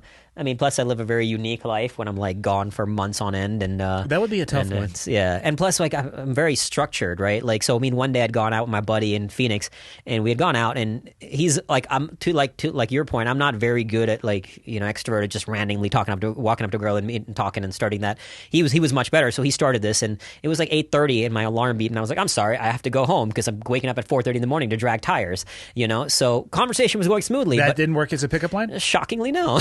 Weird. I've never tried it or heard of it being tried, but it's who would have thought? I mean, she was intrigued, she was curious, but like for about a half a second. But then I was like, I have to go because that's one thing I've noticed. Like, so because I did date one person after my divorce, and it ended because this is going to come as a shock to you, but apparently I'm too intense. Who would have thought? To some people.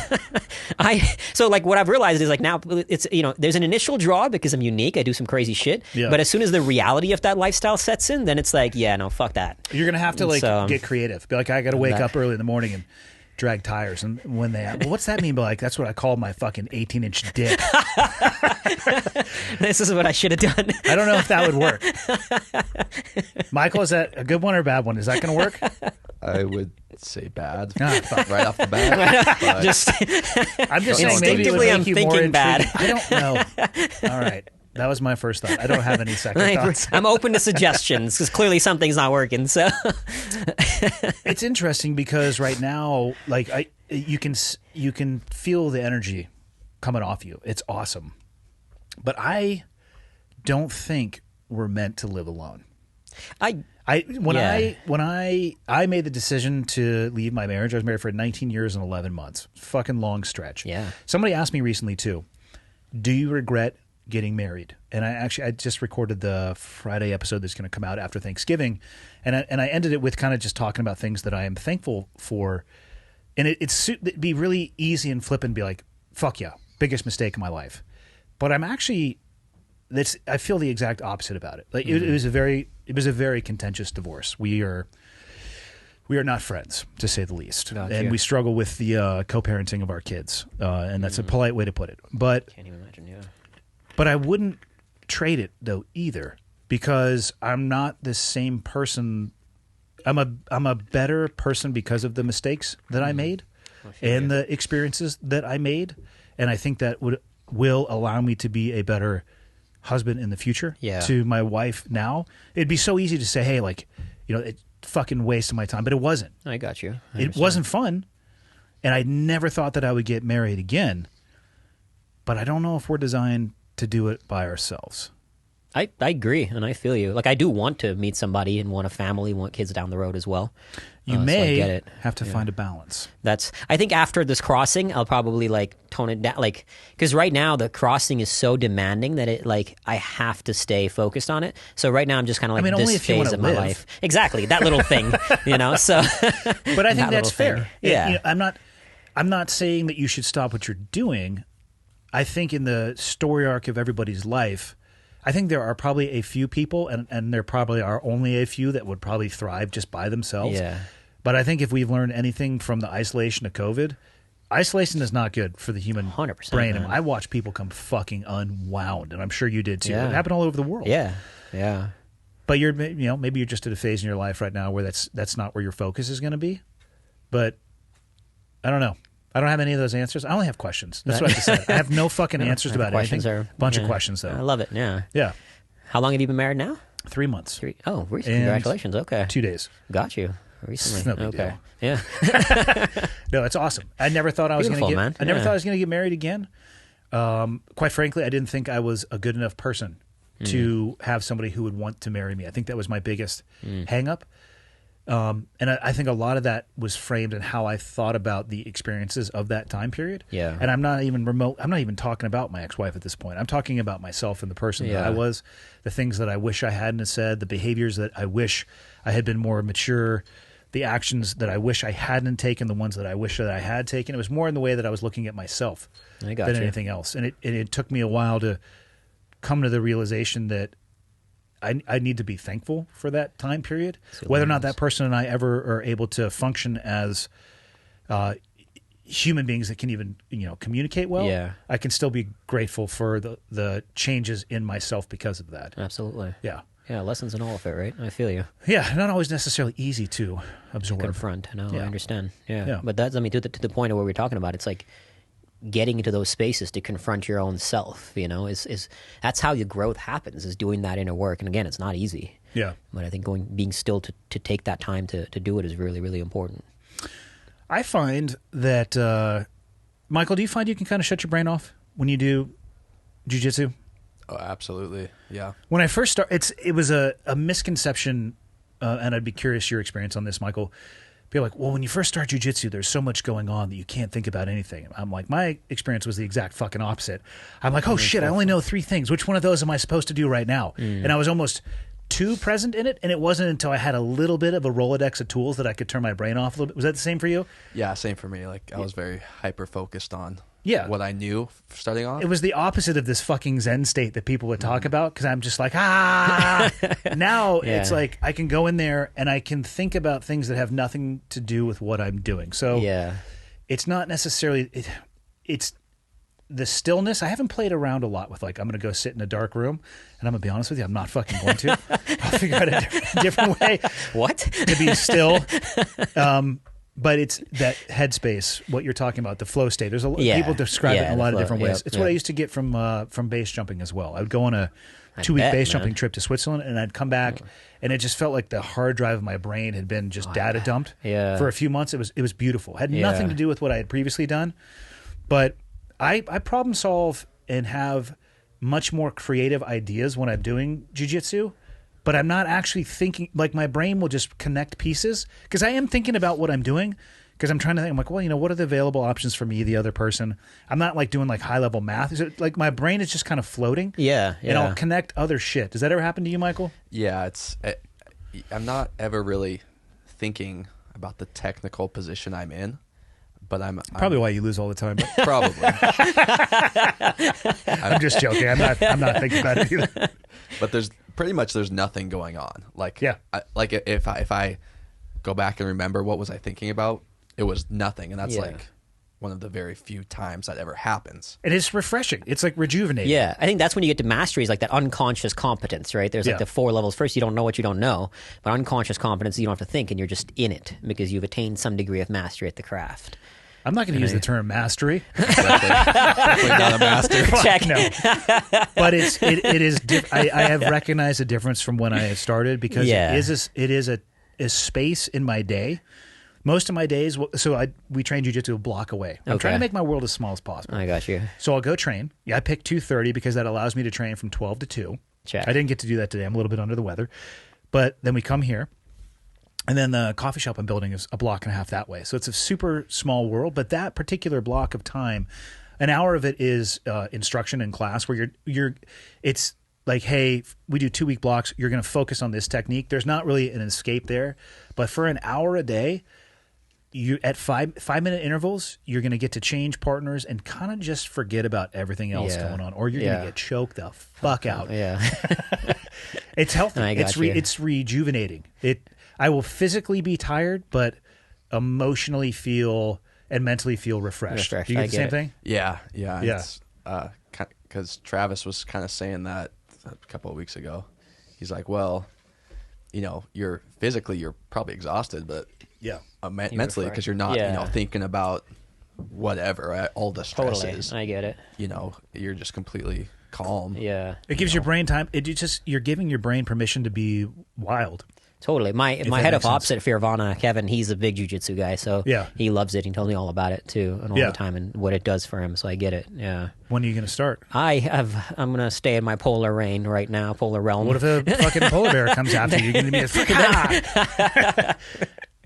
There aren't any polar bears in Antarctica, are there? No. So I didn't actually realize this till recently, but Arctic, and so there's a lot of polar bears in the Arctic. So when I go up north, in February, there will be the polar bear. They will fuck you up. They're brutal. Beautiful, but brutal. They will track human beings and eat you. They're absolutely savage. Yeah, you will watch it happen. Extremely powerful creatures. Yeah. When I was in Greenland, actually, on the end of the expedition, we ended in this tiny little hunting village, and they're allowed to hunt X amount of polar bears per year because they live off the land. It's Inuit people, and so when we were in this hunting village, they had all these polar bear skins hanging at the hunting village. One of the hunters gave me the polar bear claw. It was pretty wild to see. I mean, probably just like their the size of this phone. It was fucking wild. Yeah, it's crazy to see, and just seeing these massive skins there, And so they live off the land eating the meat there. But in the Arctic, there will be polar bears. Antarctica, there's literally nothing. There'll be just one little brown Indian dude wandering around there. But there is super no racist. life. Super racist. Tell me about Fearvana. So I wrote the book Fearvana after kind of coming out of my dark places. And now we have multiple different products and services. We do coaching, I do public speaking. We have a supplement line, a clothing line, and the whole business, the whole ethos of Fearvana. I mean, it's this idea of fear and nirvana, two seemingly contradictory concepts. That the whole embodiment of this is to align them as complementary. That fear is not the antithesis of nirvana. Fear is the access point to it. Because fear is something so demonized, right? We don't even think of fear as positive. And anything in the realm of fear, often in my talks I'll show words like suffering, struggle, fear, pain, adversity, stress, anxiety, and who thinks of these as negative words? And universally, it doesn't matter where you do this in the world, they think of them as negative words. The idea of Fearvana is to help people, to help combat the demonization of suffering and help people develop a positive relationship to it, and then use it, whatever our demons may be, whatever the struggles we all go through, use it to do three things: find, live, and love what I call your worthy struggle. And your worthy struggle is your path, right? It could be base jumping, it could be playing the guitar, whatever it may be. But I use the term worthy struggle very intentionally because anything worthwhile will be hard. And while passion is a good thing, especially when I speak to younger kids, the idea that follow your passion, it often conveys that, if you do what you love, everything will be sunshine and rainbows and unicorns, and it's fucking not. I was going to say, wouldn't that be awesome, right? Yeah. But it's fucking hard. You know that. It's hard. Well, I want to eat fucking, drink Yoo-hoo and eat cotton candy, play video games all day. Well, that's a great passion. I don't know if that's going to work in your 40s. Exactly. Yeah. And you'll suffer along the way. So that's why from diabetes. From something, exactly, right? And so if you fall in love with suffering, it's the most important skill to master in life because ultimately at the core of everything we do, right, is if you dig deep into why, it's I want to be happy, fulfilled, inner peace, whatever words you want to use for that. And if you fall in love with suffering, it's the vehicle to getting there because it won't matter whether life hits you or whether you're seeking a worthy path. You will be able to smile in the face of that suffering, and inevitably you can create more bliss in the entire spectrum of the human experience. And so that's what Fearvana is designed to do, is to help people develop that relationship, a positive relationship to suffering, so they can smile in the face of it and use it to create a more meaningful life. Yeah, it's interesting to tell people that they need to drive towards the things that make them uncomfortable. It's so hard because it's my buddies joke about this all the time. Most businesses are designed to sort of make people's life easier. They're like, yeah, good luck, dumbass. Your business is go seek more suffering, Yeah. But step one is kind of just embracing it. Step two is then seeking it. And that's the ticket there is It is. And just because something makes your life easier does it make your life more fulfilling or better? Yeah. I don't think so. Absolutely not. Like, it's easier to order DoorDash than it is to go and hunt down fucking caribou and kill it with a spear. Yeah. I get that. But if you make everything so easy in people's lives that we start as a species looking like a fucking bowling ball, I'm not sure we're actually moving the needle in the correct direction. I think evidence is showing us that people are more obese. Mental health is worse than it's ever been because we live in a world designed to make our lives easier and easier and easier. But easier is not better, right? I always like to say, like, if you look for easy, your life will be hard. If you look for hard, life becomes easier. And as another, like I always like to say, if you don't seek out a worthy struggle, struggle will find you anyway. So it's always up to you at any point in life, which struggle do you want to endure? I can sit here and eat like shit and I'll put on weight and it feels easier because I'm feeling really good in this moment of eating food, or I can do the hard thing and be disciplined and eat healthy and work out. Either way, you're going to suffer. Which struggle do you want to endure? Well, if you work out super hard, you can still have some of the tasty food. I do get to eat like shit because training as a polar explorer, I have to be fat. So I'm constantly like getting fat on me. Dude, if I were you, I would start that journey at 350. And I would have a sled full. What's that damn chocolate? Nutella. That's the only thing that'll be in my sled. Just covering my. I mean, I do. I'm like very consciously constantly trying to get fat. A fuckload of weight. Yeah. Yeah. I put on, in Greenland, I put on 17 pounds of fat and lost 20. So I'm trying to, like right now, I'm constantly trying to get fatter and fatter and fatter. And I just did a 5-day fast like last week. So then People I stopped. People are going to be hearing you say like, fuck you. Fuck that guy. You privileged little fuck. Yeah, exactly. I've been working my whole life to try to lose 17 pounds. And here you are, you fucking piece of shit. My friend messaged me one day. I was like bitching about, damn it, I'm losing weight. He was like, shut the fuck up with your problems. I don't want to hear it. It's like, hey, I'm still looking for a cameraman for this crossing. You can come with me and you won't have any issues. Yeah. Guarantee you're going to come back into bathing suit season ready to fucking cross go. Antarctica, you guarantee to lose weight. Simple. Yeah. Good God. If things go bad for you on... So like your finger, when you said they came to medevac you out, how was that process? The pilots over there are fucking savage. Like they came in like 30-knot winds, and I mean I was very lucky that I got evacuated the same day we called for the evacuation. So on the 18th, so 17th day we wrapped it, hoping it'd get better. I could still potentially continue. 18th morning it was like significantly worse, just swelling up, and then we knew we called the evac. And 18th evening they came to pick me up. But that's not always the case. Like I was going to say, so let's you're halfway through this and you're out there in the middle of nowhere. Like, what does an evac actually look like?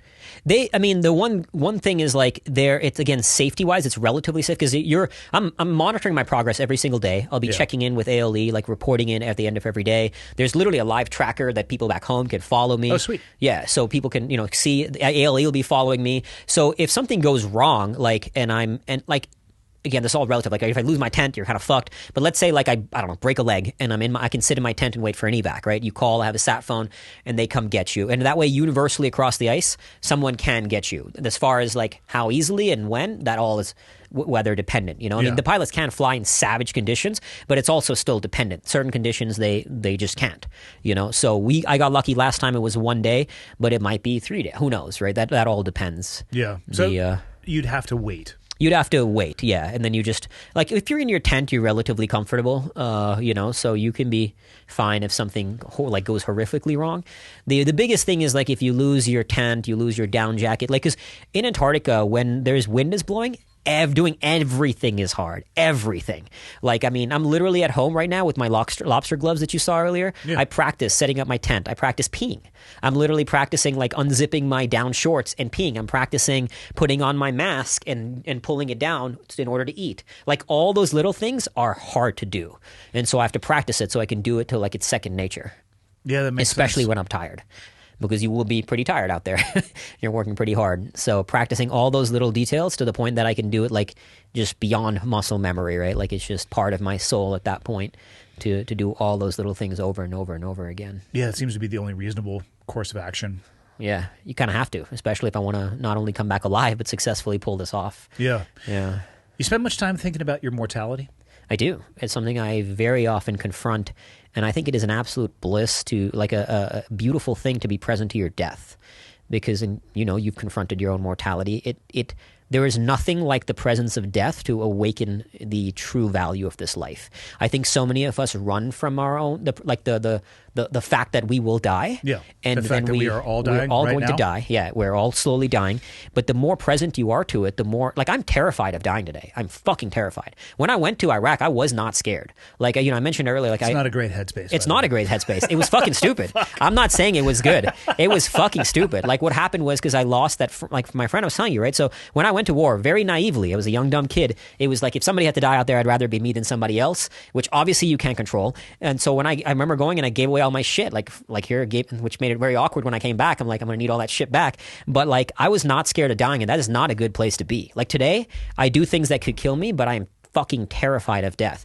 And that fear of death is one of the most valuable tools to to not only prepare, so I'm as ready as possible to make sure that doesn't happen, but also to just make me more alive. Like to this day, in Antarctica, there's no sunrises and sunsets, 24 hours daylight. I can't tell you how much I appreciate every sunrise, every sunset. It amplifies my feeling of life, because I know that not only like one day I could die, but when you know that things could be gone, like when you appreciate what it's like to be without, it amplifies what it's like to be with, and you can apply anything under that umbrella. And that's why I think, not only being present to death, but playing on all edges of what I use this concept that I call like non-dualism. So it's a very spiritual concept, in Buddhism they talk it as well. And the idea is, in life there's all these dualities, right? Life and death, masculine, feminine, ego, humility, contentment, discontentment, light, dark, and fear and nirvana. We often demonize one side of the duality, right? Let's look at like stress and recovery. Stress is bad, but none of these are bad. Like death and fear.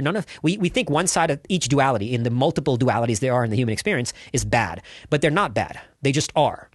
And when you stop demonizing him, you can actually embrace that all spectrums of the human experience are part of this journey, part of this adventure that is human life. So even ego, which is often demonized as bad, like ego is the enemy, it's not. Ego is an incredibly valuable tool. Anything can be used in a disempowering and ineffective way, but if you embrace your ego, like doing the shit I have to do, that I'm doing, you have to have an ego. You have to believe you're a savage, hard motherfucker in order to do some savage, hard shit. So I own my ego, and I'm very well aware when there are times where, like, all right, this is when ego is not serving me, and it's not helpful, but this is times when it is. So embracing and looking at, like, one of the tools that I always use in my own life and help others do as well is like constantly look at in your life which duality is causing you friction, and go play on the other side of that duality.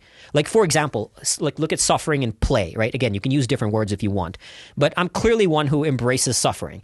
And I recognized there was a point in my life where I was like bringing in suffering in every way, just in my normal life. Like I remember going for a run once, and I saw this sign that said 5K fun run. And I had not even like conscious, but unconscious visceral disgust at the idea of running for fun. Like, you don't run for fun, you have to suffer. And that's really fucking stupid. Like, it was an unhealthy way to approach this, right? So I was like, all right, something... You've gone a little too far, Gone a little too far, exactly. So I recognized that, and then I was like, all right, let me go on the other edge of this duality, suffering, play, and be more playful, be more light, do fun shit. Now, look, I will always be someone who leans on suffering, like with the shit that I do, but now that I've opened that door on the other edge of that duality, I have new realms. Because if you stay in your own lens of the world, we all don't know what we don't know. You're only going to get more of what you've always gotten, right? So you play on the other edge, you're opening new doors, and now I can bring play into my suffering. So now I do light things, but I also can have fun runs. Not everyone has to be an exercise in misery, right? So looking for a duality to confront, like even light and dark, and then embracing both edges of that, it's a profoundly powerful way to create more peace and joy in whatever challenges you might be facing. Yeah, it makes sense. That makes sense. Yeah. Yeah, putting titles on stuff and living in that rigid system is probably not the best. And, to use the stress and play, the more that you experience that stress or you push yourself, the more fun the play is going to be. Absolutely. And they can balance off of each other. And the more that you play in a less rigid environment that you set for yourself, the more you can appreciate the stress. Yeah, absolutely. Yeah, most people I have found who feel like they're in prison actually built the walls themselves. I love the way. And they bitch about the view. It's like, you can move it. Yeah. Yeah. There's only three walls in this prison, so you could actually, just kind of go over here. Go around. We get trapped in our own constructs of the world, right? For sure. Yeah. So what the hell are you going to do after this crossing?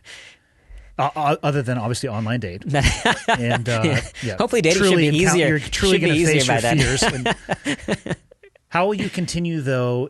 Let's say you go to a place where you do want to find a little bit more balance, and maybe you will, maybe you won't get to a place where you want to live life with somebody as opposed to more independent. How do you think you'll continue to find your nirvana? I've thought about this, and one, like, you can do things that are not as intense as, shockingly, as 4 months of skiing solo across Antarctica. Fuck, I hope so. So I could always get into like more ultra running, which I was doing for a long time. And like I said, the big one is I do want to be more conscious and proactive about finding the right person, starting a family. Also, more effort in growing the brand because. And the business and taking the wisdom I've learned and helping others with it, because you can't, anything where you put your effort and energy, you're going to get results. So I right now very focused on Antarctica, that at the cost of the business, but it's just like, look, you have to do it right now. This is. I don't think you have a choice. Exactly. So I'd like to focus more on the brand and as well as the relationship. Angle of my life, and then as far as what challenge next, I'm not entirely sure. Like. There's definitely the world is a huge playground. Like I'd like to get more into diving. A few months ago, I was in scuba diving in Galapagos, and it had been a long time since I've been diving. That's a little more relaxing than fucking skiing across Antarctica. So potentially, I really enjoyed cave diving as well. So I might get into more of that. Fuck that. Cave diving is pretty gnarly. It's pretty gnarly, but it's very peaceful. Paradoxically, until it's not, until it goes horribly wrong. Yeah. Now, my data point for this is all the documentaries of people who died horrific deaths in caves. Yeah. So it's fucking horrifying. Like, dude. Yeah, that. But I'm not professional, but I have dabbled in it a little bit. And I got certified and did some caves in Mexico, and it is incredibly, because of how intense it is. I'm sure you can like recognize from the base jumping, because I've heard people sometimes say base jumping and cave diving are apparently two of the most dangerous sports in the world. Very different vibes, right? But maybe I don't know. I don't know if that's true inherently, like by numbers, but I've heard some people say that. And I would eventually like to get back and more into skydiving, potentially even dabble in base jumping. So I'm not entirely sure where the world is huge. There's so many adventures to experience, and I'm sure there will be something. I'm just not entirely sure what it will be. Do you have anything that's just a hard no for you? As far as activity-wise, you're like, nope, not doing it. Like definitely no more free soloing. That's for sure. Yep. I would like to get. I've potentially thought about also getting back because I was in mountaineering for a long time, into mountaineering. So potentially getting back into like maybe doing some 8,000 meter peaks. I don't have any desire to do Everest right now. The shit show that it's become. If I do it, I would do it from the Chinese side with no oxygen, where it's not just this massive. I don't know if you've been seeing it all, but like there's traffic jams on Everest. It's like hundreds of people. It's a shit show. It's like I have no desire to do that nonsense. Like it seems I feel like it's been commercialized. 100%. Sure. Yeah. So I have zero.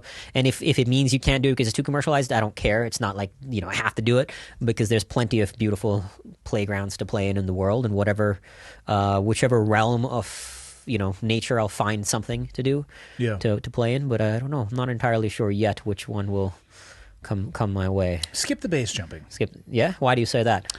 Well, in my opinion, at least, and that's all it counts for, you would need to dedicate a lot of time into the skydiving realm as well. I mean, base jumping equipment and skydiving equipment, they look similar to somebody who's not super familiar with the sport. They're both a canopy. They have a container that they go into. I mean, obviously base jumping has only one parachute because your altitude margins are so much smaller, and it wouldn't make sense to have a reserve. But currency is something that you don't want to allow to drift. Again, this is only my opinion, but one of the best ways to stay current under canopy is to skydive a bunch. So you have to dedicate a lot of time to that. And then to go into the base jumping world, you want to take those canopy skills and your body control skills, safely learn how to base jump. And it's just a path that if you wanted to go down it and you could dedicate a lot of energy and effort and intensity to it and stay current, that would be a different story.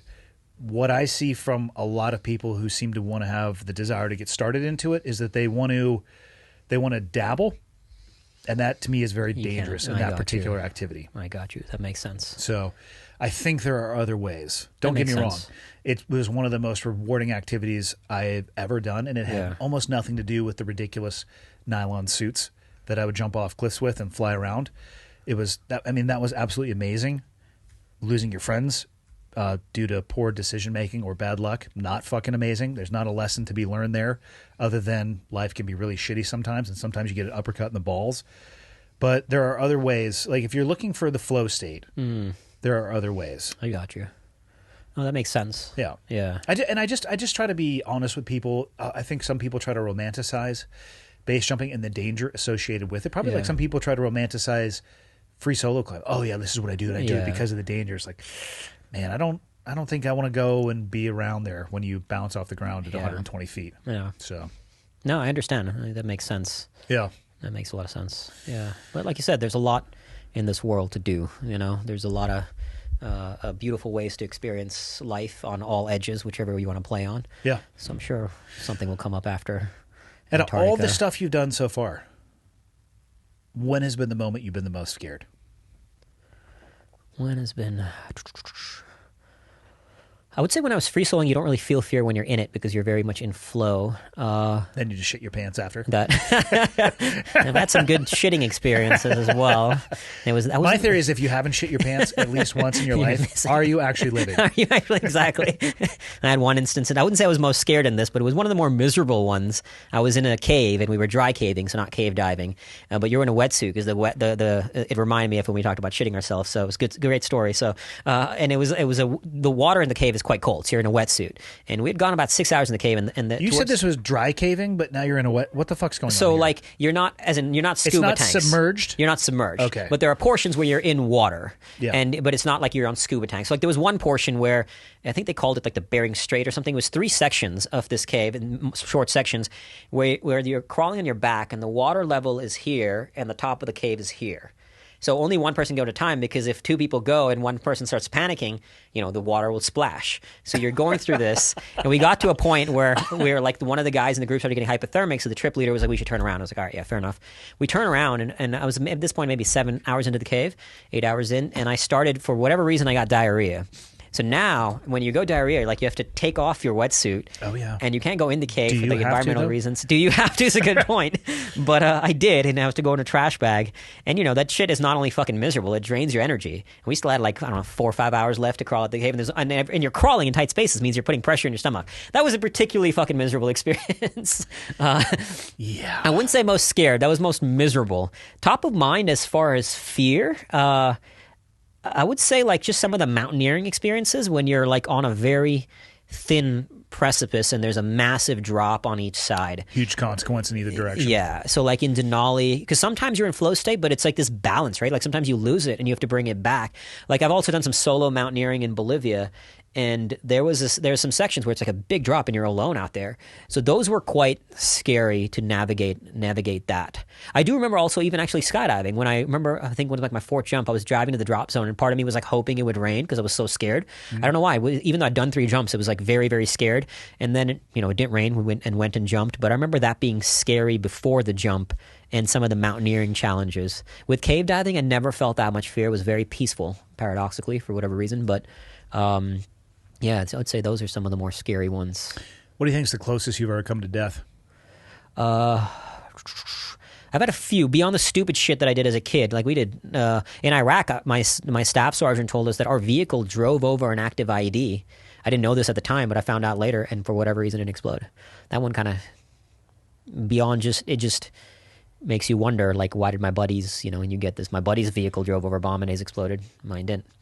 They're not all assembled the same way. Yeah. No, there were some shit shows. Engineers. There were some shit shows. We found a lot of IEDs, and when you could tell some of them were quite shitty how they were designed.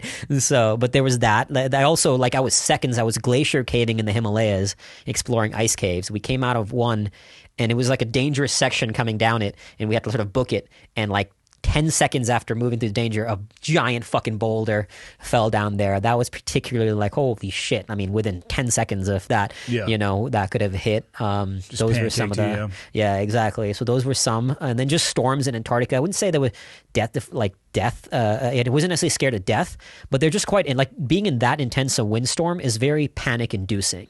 And so that demands you to be master stillness of mind, but they're very scary, actually. Now coming back to the question about fear, being in storms in either Greenland or Antarctica can be quite intense. Even inside your tent, you're just hearing this fucking wind hammering the tent, and sometimes it gets so strong, you're just like, holy shit, is this... But it's kind of like a surrender, because there's nothing fucking else you can do in that moment. Yeah. You set up your tent as best you can, and you just, surrender to it. But the storms, polar storms are probably one of the most savage environments I've ever been in. For sure. They're very, very, very unforgiving. I mean, sometimes just hurricane force winds just hammering you. And you have to stay calm. Otherwise, shit can go south if you don't. I can imagine people listening to this or watching this going, well, yeah, it must be nice for you to pursue the things that scare you in this way for what it does and what it does for your life. And they probably, I can see people saying, yeah, it all makes sense, but I can't do that because fill in the blank. Where would you recommend that people start? A super simple way that I don't care who you are, where you are, barring like serious physical injuries, anybody could, is some sort of exercise. Go to a jiu-jitsu gym. Go run a ultra marathon. Hell, if you can't run an ultra, like start on a fucking 10K. Like exercise teaches you how to suffer. It brings in adventure. It brings in that everything I'm doing at this extreme level, you can replicate that at home. I mean, as an example, you know, when the pandemic first hit, a lot of people were like, I can't go to gyms anymore. I can't go to parks. They're all closed. I was like, that's no fucking excuse. So to inspire people, I ran 50 miles around a cul-de-sac, like literally like 1,000 loops around a 0.05 mile cul-de-sac. There's always ways, you know, there's always ways. Just a week ago for the Marine Corps birthday to celebrate, I did a 5-day fast averaging 3 hours of training a day. Put yourself in situations like that and you will find a way. I do this at home all the time, like mini challenges to lead to the big one, right? But exercise is not only like the best thing you can do for your spirit. Like one neuroscientist says that if you could put the effects of exercise into a pill, it'd be the best-selling pill of all time. It is the best thing you can do for your mind, your body, and your spirit. Oh, for sure. Yeah, if they could bottle the benefits of exercise. For sure, right? It would solve, well, it wouldn't solve, but it would help the vast majority, if not most, of the problems people encounter in their life. Absolutely. Absolutely. And it teaches you that skill of how to suffer. That's, I think, other than the physical and mental health benefits, I think the spiritual benefits of that are profoundly beautiful. And you can do that. And then like these things that I do, yeah, a lot of people are like, yeah, it sounds sexy, I'd love to do it. But, you know, it takes a lot of work. Like the other day I was tire dragging. When I drag tires, which is the core training for polar exploration, I get stopped a lot because it's a weird training. People are like, what the fuck are you doing? Like, what are you training for? And one dude was like, what are you training for? I told him all these adventures. And he was like, that sounds really cool. I'd love to do it. But he points to the tire and he's like, I don't want to do that. You know, like I live a very on the surface sexy cool lifestyle. Admittedly, I get to travel to beautiful places, but it is fucking work to get there. And that part, I don't stray that in a way about me. I cannot stress enough that if you want that, it takes a lot. Like between Greenland and Denali, it took 2012 to 2020, about 8 to 9 years before I went on a long expedition because these are very financially expensive. Yeah. So I had to get myself in a place to I can afford it. But that all takes work. So if you want it, you can have it, but you got to fucking work your absolute ass off. And nothing profound about that. I know everybody knows it, but that's what exercise can teaches you how to suffer. And then you can take those lessons and apply it to other places in your life. And that will, I mean, it's like I said earlier, the most important skill to master. It teaches you everything you know to know about not just yourself, but about the human spirit. And that's how I get to the things that I do is just taking it one step. I mean, again, as I was saying earlier, like I used to be scared of a fucking Ferris wheel. So I wasn't like this overnight. You know what I mean? I was scared of everything as a child, like of the open spaces and all of it. But I built myself into this way. And now inevitably you want to keep pushing the line, which is also a valuable thing to address is you got to temper that shit. Like, I mean, you know, in base jumping, rock climbing, anybody, you can push that line too far. Yeah. And that's why I think playing on those dualities is I'm always like one thing I used to do when I got in outdoor sports, I would just jump from one hard shit to the other, to the next, to the next.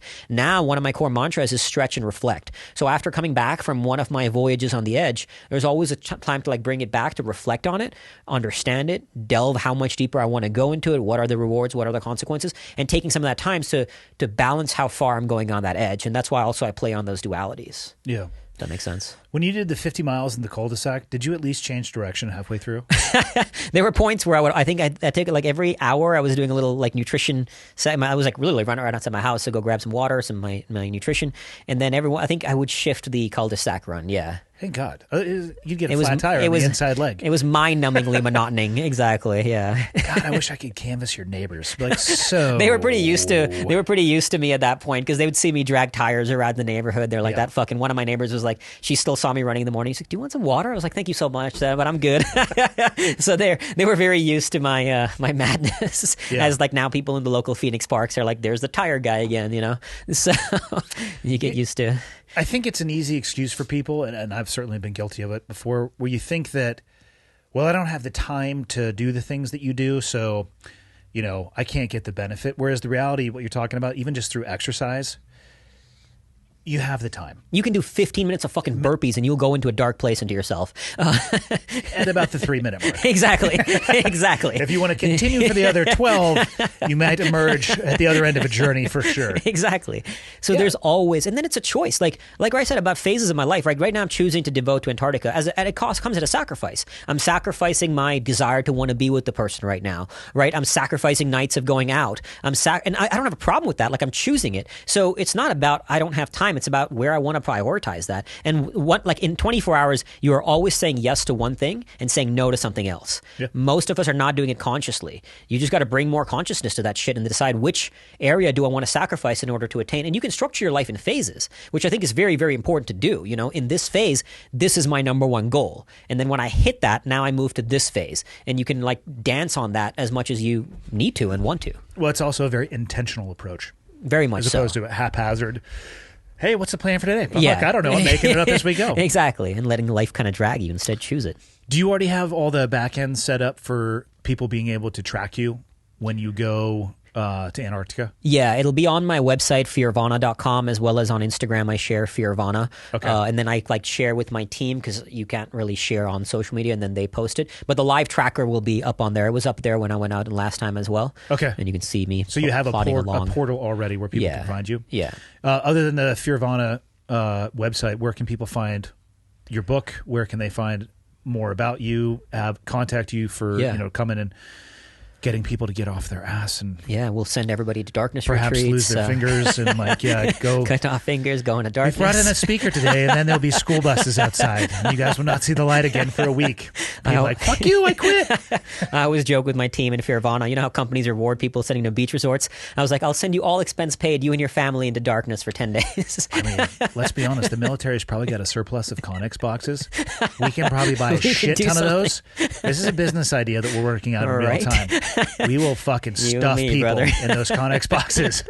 We'll make billions. It's a gold idea. Yeah, where can people find more about you? Instagram, Fearvana, so Fearvana, Fearvana.com. I share the journey, share the lessons, and the book is available on Audible, paperback, and Kindle. And all the profits we donate to charity. I also have a Fearvana Foundation where we've supported like survivors of sex trafficking to former child soldiers, building schools. All the profits in the book go to these places where we help others in some pretty dark corners of the world. That's awesome, man. Thank you, brother. What else you want to cover? We've been at it for a couple hours. What have we forgotten? Other than you're out of your fucking mind. I get that, shockingly. Yeah. No, trust me, I deeply appreciate it. A lot of my chosen hobbies people look at and they kind of scratch their head. You get it. And it's like I don't have the vocabulary to describe what it does for me, and I have no expectation that somebody else is just going to be able to pick up on that. Yeah. Absent an explanation that I can't provide. Yeah. And I think that's a good point to go on is like, I'm not saying my way and the things I do is the only path to that enlightenment, to nirvana, right? It's about finding your own worthy struggle. That can be a hard thing to find if you don't know it. There's like the kids who started at 5 and they know exactly what they want to do. I didn't, right? I didn't know those it. Kids. Yeah, fuck them. Those bastards. Yeah. Those goddamn, dream privilege that they have. Yeah, I have like one friend who knew she wanted to. She's almost, I think, already is now a grandmaster at chess, and she started at like 3. She like I didn't. I was a fucking idiot at those. I had no idea what I wanted to do. But if you don't, like wherever you are, it's never like it's like finding that, and that journey can be a challenge to discover it. But once you find that, obsession is such a beautiful thing, right? Cultivating obsession and the pursuit of mastery. It's not just like how you attain the results you want. It's how you actually find more joy in the journey. Like, in Fearvana, I talk about the sort of the challenge with navigating suffering and how do we find beauty in it is to channel suffering into your worthy struggle. And when you do that, the suffering becomes beautiful. And I'm not saying it always will be. There are times on my hard runs that I fucking hate it. Like for my birthday, a week before the Marine Corps birthday, or a few weeks before the Marine Corps birthday, I did 10 hours of meditation and 10 hours of tire dragging to celebrate my birthday, all with no food. That's almost exactly what I did, except I fucked up a carrot cake. I mean, it's basically the same thing. I was told this is how one celebrates their birthday. Yeah. So you did that. I was like, where's the carrot cake? Bah.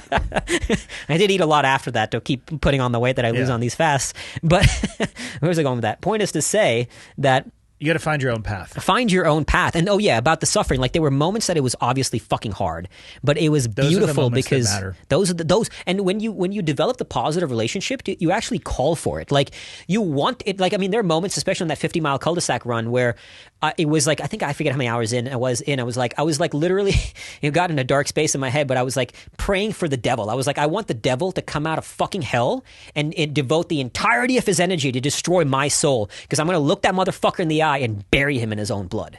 Sounds like you're a little dehydrated. Just need a bit of water to navigate the psychosis that I was in. Maybe some salts. You maybe need some element. It sounds a little psychotic, but I go into some dark spaces. Yeah. But the point is to say, like, you actually invite it because you recognize those moments are why I do it. And it's not like, if I was looking for easy, why the fuck would I do shit like that? So you start developing the positive relationship, and you actually want it to come because you realize in those moments when the one party you wants to quit and the other wants to fight, those are the most beautiful moments. Like one of my favorite quotes to end this spiel is from Vince Lombardi, who said, "I firmly believe that any man's finest hour, the greatest fulfillment to all he holds dear, is that moment when he lies exhausted on the field of battle, victorious." I mean, fuck, is there a better ending than that? I don't think so. Did we cover it all? I think so, bro. Awesome, man. Thank you for making the trip up. Thank you so much for having me.